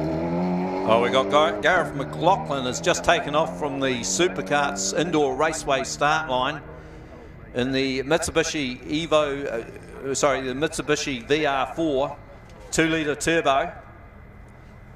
Now, Gareth is sponsored by Calnane Mechanical, Magan Turbo, Newport Electrical, Ace Panel and Paint, and Jason McLaughlin Design and Build. Best finish of 4th overall at the Ashley Forest Rally Sprint. There he goes through the Repco here. He's just touched the back there by the looks of it. I don't think he lost any time whatsoever out of that though. And coming through the Plough Hotel Dipper, we're about to. Here he comes, just a little bit wide off the apex. He'll straight line it downhill here. Oh, nice. Through the, he gets a bit wide through the Kumo Tyres finish line. And another giant killing performance from Gareth McLaughlin. He'll be through to the top 16. So 1:00.20 and 4th quickest there for Gareth McLaughlin and the Mitsubishi Galant VR4. Just having a look here as he comes through. Just there, just got oh so close to the hairpin. And here is David Quantock, car number 8. Car number 8, David Quantock, the 60-year-old from Christchurch and Skoda, 2015 AP4, built by Force Motorsport for the New Zealand Rally Championship. Of course, David has done a bit of grass cutting and rallying and a few sprints since 2015. Competed here in 1991, then there was a gap till 2022. He's sponsored by Q Sport, Magan Turbo, Autosport Technology, Kirk McLaren, GTB Engineering, and Jeremy Beaton Evo Parts. Well, David Quantock also has won a couple of shingle sprints this year. Nathan, Limeworks Road, and also the Cuss Gravel Sprint. So we are having a little bit of delay here. Those people up at the hairpin on the tyres, you're actually now holding up the event. So if you are sitting on the tyres, just up at the Repco hairpin, you need to move and be standing behind the tape. He's also won the Murchison Sprint this year, 3rd outright in the 2022 Canterbury Rally, as well as the Lawrence Rally. 1st in the Pipers Valley Road Sprint as well. So he's had a very successful year, has David Quantock. So it looks like those have moved, those people have moved, so we can get underway now with David Quantock in the Skoda AP4. Also running in the mainland series. David very happy under the minute yesterday in his qualifying run. A box tick there for David. And just in his third attempt here at the Ashley Forest Rally Sprint. Yes, finished in the, well, would have qualified for the top 4 final last year, but struck had a DNS. So 36.90, that is a good time there, on par with that 59-second run he did yesterday up to the Repco hairpin. Could be looking at a 58 maybe here for David Quantock, if not lower. Well, see here he's coming through the Kumo Tyres finish line. 59.73. Oh, just a wee bit slow. So may have lost a wee bit of time downhill. Yeah, 59.75. 59.75 for that of David Quantock. 59.73, my apologies. 59.73 is the time at the end for David Quantock. And this time it is Dave Ollis from Waikuku Beach in North Canterbury. Car number 6. And he's sponsored by Castrol Oil New Zealand, Wood End Automotive Racing, Baird Collision Centre, E100racefuel.co.nz. It's a Subaru WRX STI, and this is the unrestricted car he's running here this weekend. Of course, had a bit of bad luck yesterday with the car he was running in the Rally 4-wheel drive brand mechanical class. Yeah, it certainly looks worse for wear. Dave continuing on here in the Subaru Impreza STI. Oh, he runs a bit wide just before the Repco hairpin there. Lost a fraction of the time. 38.53 is the split time to the Repco hairpin, so on par with his quickest time up to the Repco hairpin. This is another one that should make it through to the top 16 runoff. In the 103s in the qualifying, can he improve on that 103 here and get himself locked into the top 16? Just waiting for the time over the Kumo Tyres finish line. A 104.02, 104.02, sitting 11th. Yes, we did say that 104 would be the roughly around that cut-off time. So still got a couple cars left to run here in our top 32 elimination.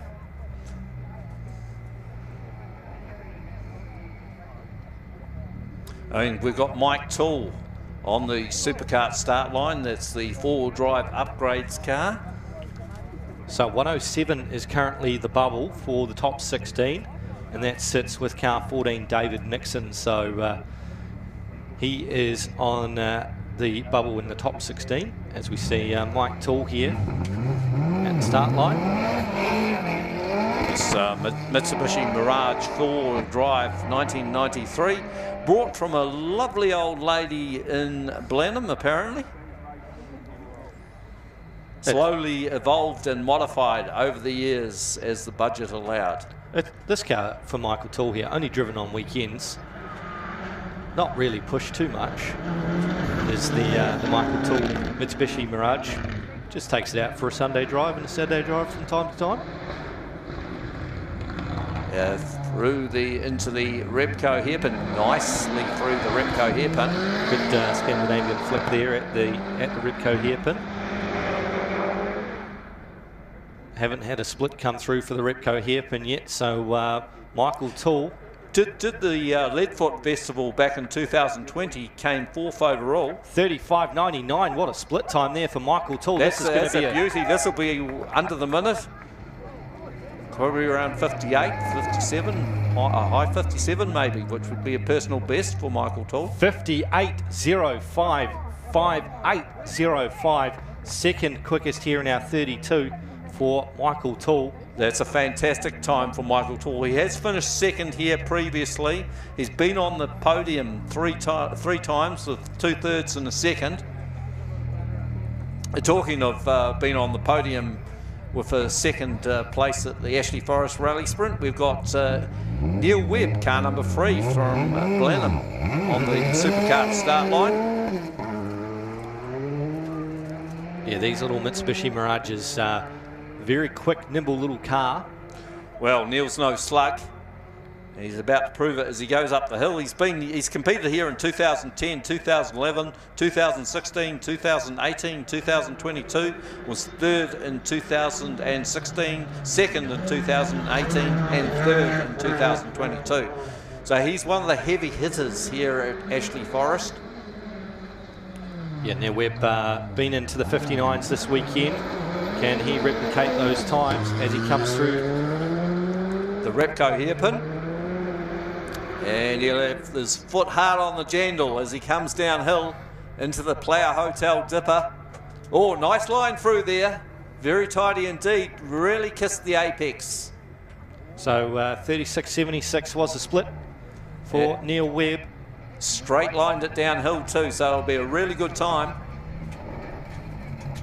So third now for Neil Webb, a 58.37.5837 is the run time there for Neil Webb, and he sits third in our top 32 shootout. So we should be up to our last car, and it is car 1, Hayden Paddon from Cromwell, the Hyundai AP420 i20 Plus. Yes, won the European Rally Championship this year. He was the first EV to win a Motorsport New Zealand event back in 2022.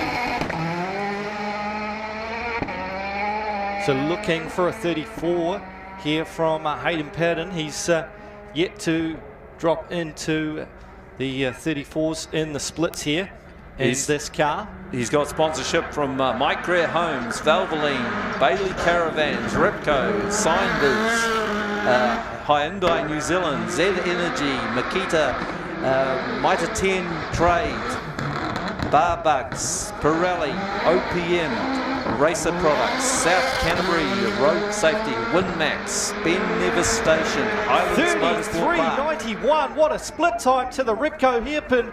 Folks, hold on here, 33.91.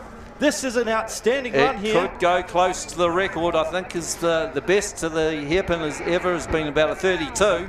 So through the Kumo Tyres finish line in a time of 54.08, 54.08 is the time set there by Hayden Paddon, 54.08. So that's about a second and a half off the outright record here at Ashley Forest. That is the quickest split we have seen all weekend, 33.91. And I'll tell you what, Nathan, that road is looking very smooth and fast. It's just a shame that those trees have grown up, because it's probably allowing for a wee bit of shade on the road. Yeah, but still a quality time there from Hayden Paddon, of course, turning that car up each run, and 54.08 is the time there for Hayden, and that will conclude our top 32 runoff. I think we're into our cross car final. Yeah, we should.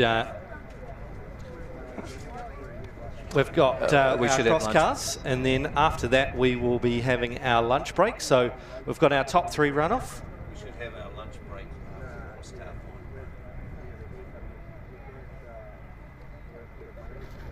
So we're just getting set up here for our cross cars, and we will have our 3 competitors battling it out for our Wymack Bins cross car class. But boy, let's have a look back and see if we can have a look at some of these highlights from our top 32 run.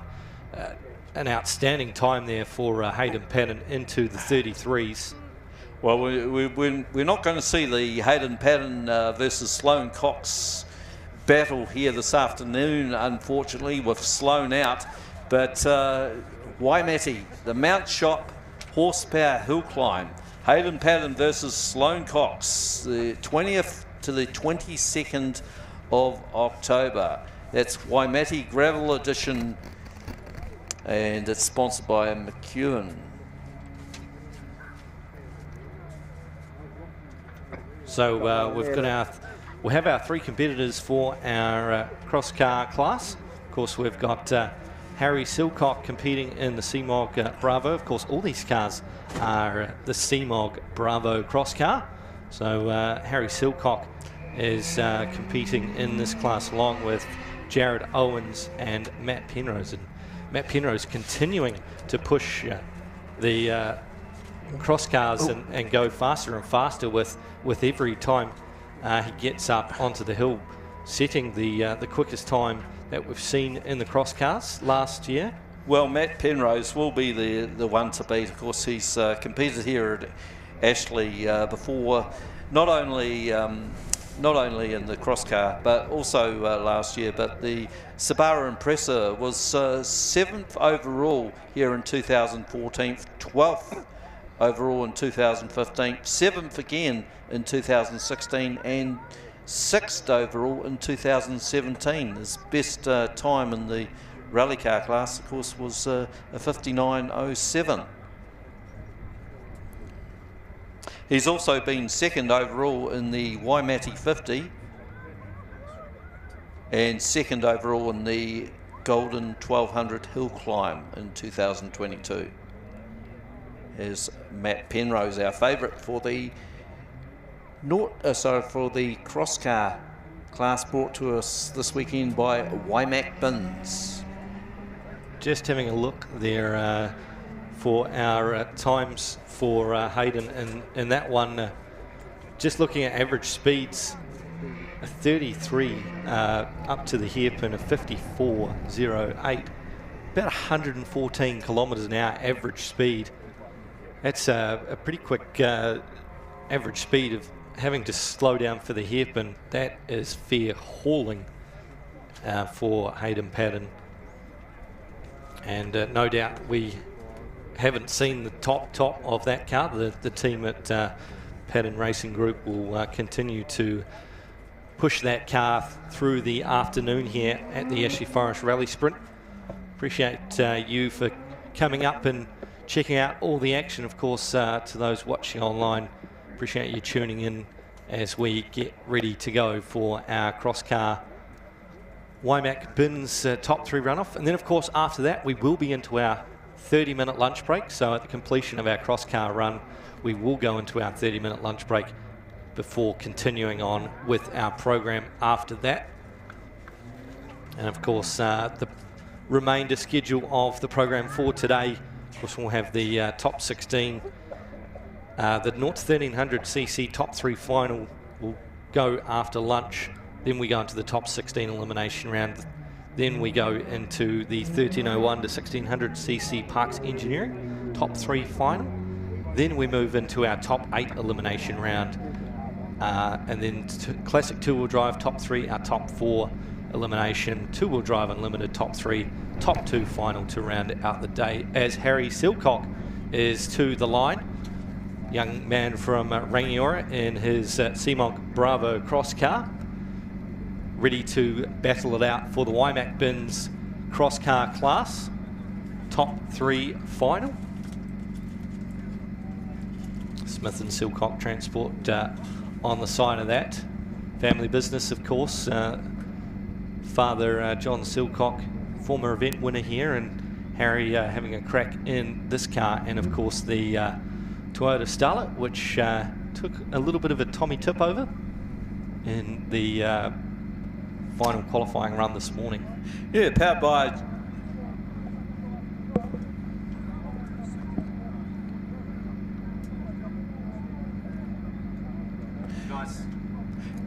Okay, can those people in front of the cameras move away from the cameras immediately, please? We can't go racing until you get away from the camera, please. Do not stand in front of the cameras. Yeah, blocking the signal for our camera, so make sure that you stay well back from the cameras and let the guys do their job up there, please, around the course. Now these cars powered by Suzuki GSXR 750 engines, similar sort of engines which would power TQs. Yes, they are exactly the same. They race in the speedway circles, the Suzuki GSXR 750s in the TQ class, and they're a great motorcycle engine to run in cars that allow power to weight ratios such as the CMOG Bravo cross car. He's off like a robber's dog up the hill.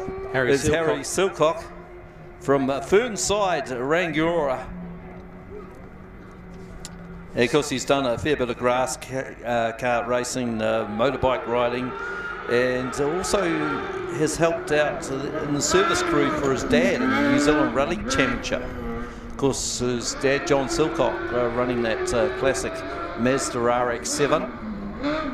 Harry here looking for a good time to the Ripco hairpin. He's just made a little mistake there, just trying to get down through the gearbox to the Ripco hairpin. One of our youngest drivers here at the 2023 RATEC Ashley Forest Rally Sprints is Harry Silcock, just 20 years of age. No split time coming through, unfortunately, for the Ripco hairpin. So Harry pushing as hard as he can. Final run here in the CMOG Bravo cross car. I think he may have had a wheel in the ditch just about there coming downhill. So trying very, very hard. So 1:02.58, 1:02.58. Quickest run of the weekend, leaving it till the last here for Harry Silcock. And just watching on the replay, Lawrence, pretty much comes to a stop right just before the Ripco here, but struggling to get it through the gears. Well, it looks like we've got Jared Owens at the Superkart start line. Jared, of course, current New Zealand cross-car hill climb champion. Got second to Hayden Patton in the New Zealand Hill Climb Championship this year. That's car number 56 from Christchurch, Jared Owens. He's sponsored by Solar Solutions, One Vision Security, Powerman Electrical, and his beautiful wife. Jared making his way up through the uphill kink now towards Noters. You just watch how low these cars are set to the ground. Very little ground clearance between the car and the road there as he works his way now to the Ripco hairpin. He's actually sponsored, he actually lives in West Melton, just south of Christchurch. And he competed in the 2017 New Zealand 1 hour endurance race. In 2018, he finished third in New Zealand Endurance Championship. A 38.43, so we got a split time for Jared Owens. It's round about what he ran this morning. He comes through to the Kumo Tyres finish line. A 1:01.64, 1:01.64 plays Harry Silcock, 1:02.58. So ran a bit wide coming through Noters. Now he can do no worse than second place in the Waimak Bins cross car title here this afternoon. So one left to go here in our cross car class, brought to us by Waimak Bins, coming from the Winmax Brakes by Pen and Rally Sports staging area. It's car 55. This is Matt Penrose. And Matt has been the class of the field in the cross car class. Yes, finished second overall at Waimate 50 back in 2021 and 22, and second overall in the Golden 1200 Hill Climb at Waimate in 2022. Sponsored by Import Part Specialists and Caravan Specialists. He's done grass karting, Formula Ford, track racing, and a lot of hill climbs. Matt just hanging the back of the CMOG Bravo cross car out as he navigates his way up the hill. He's an engineer by trade.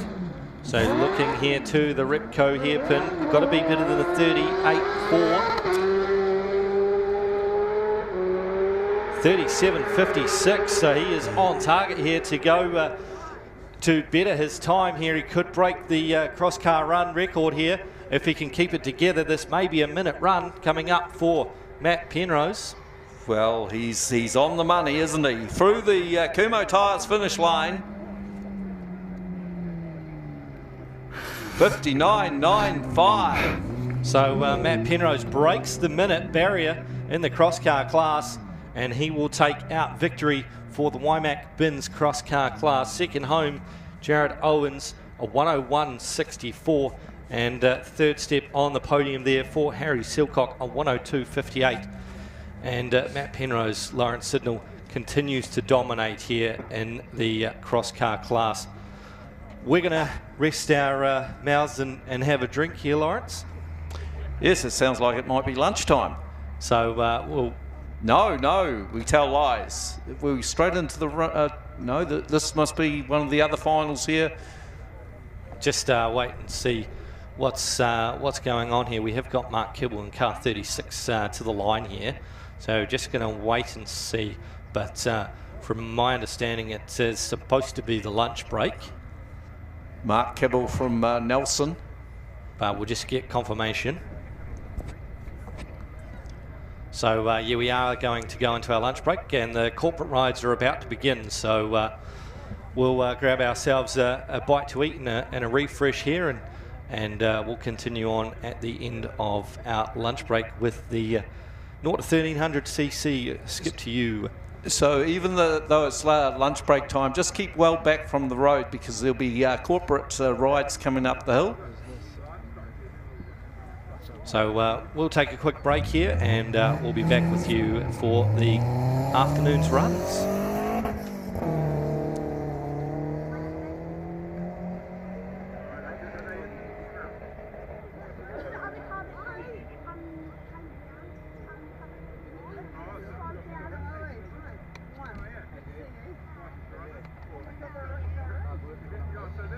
Can we turn cameras and stuff off now?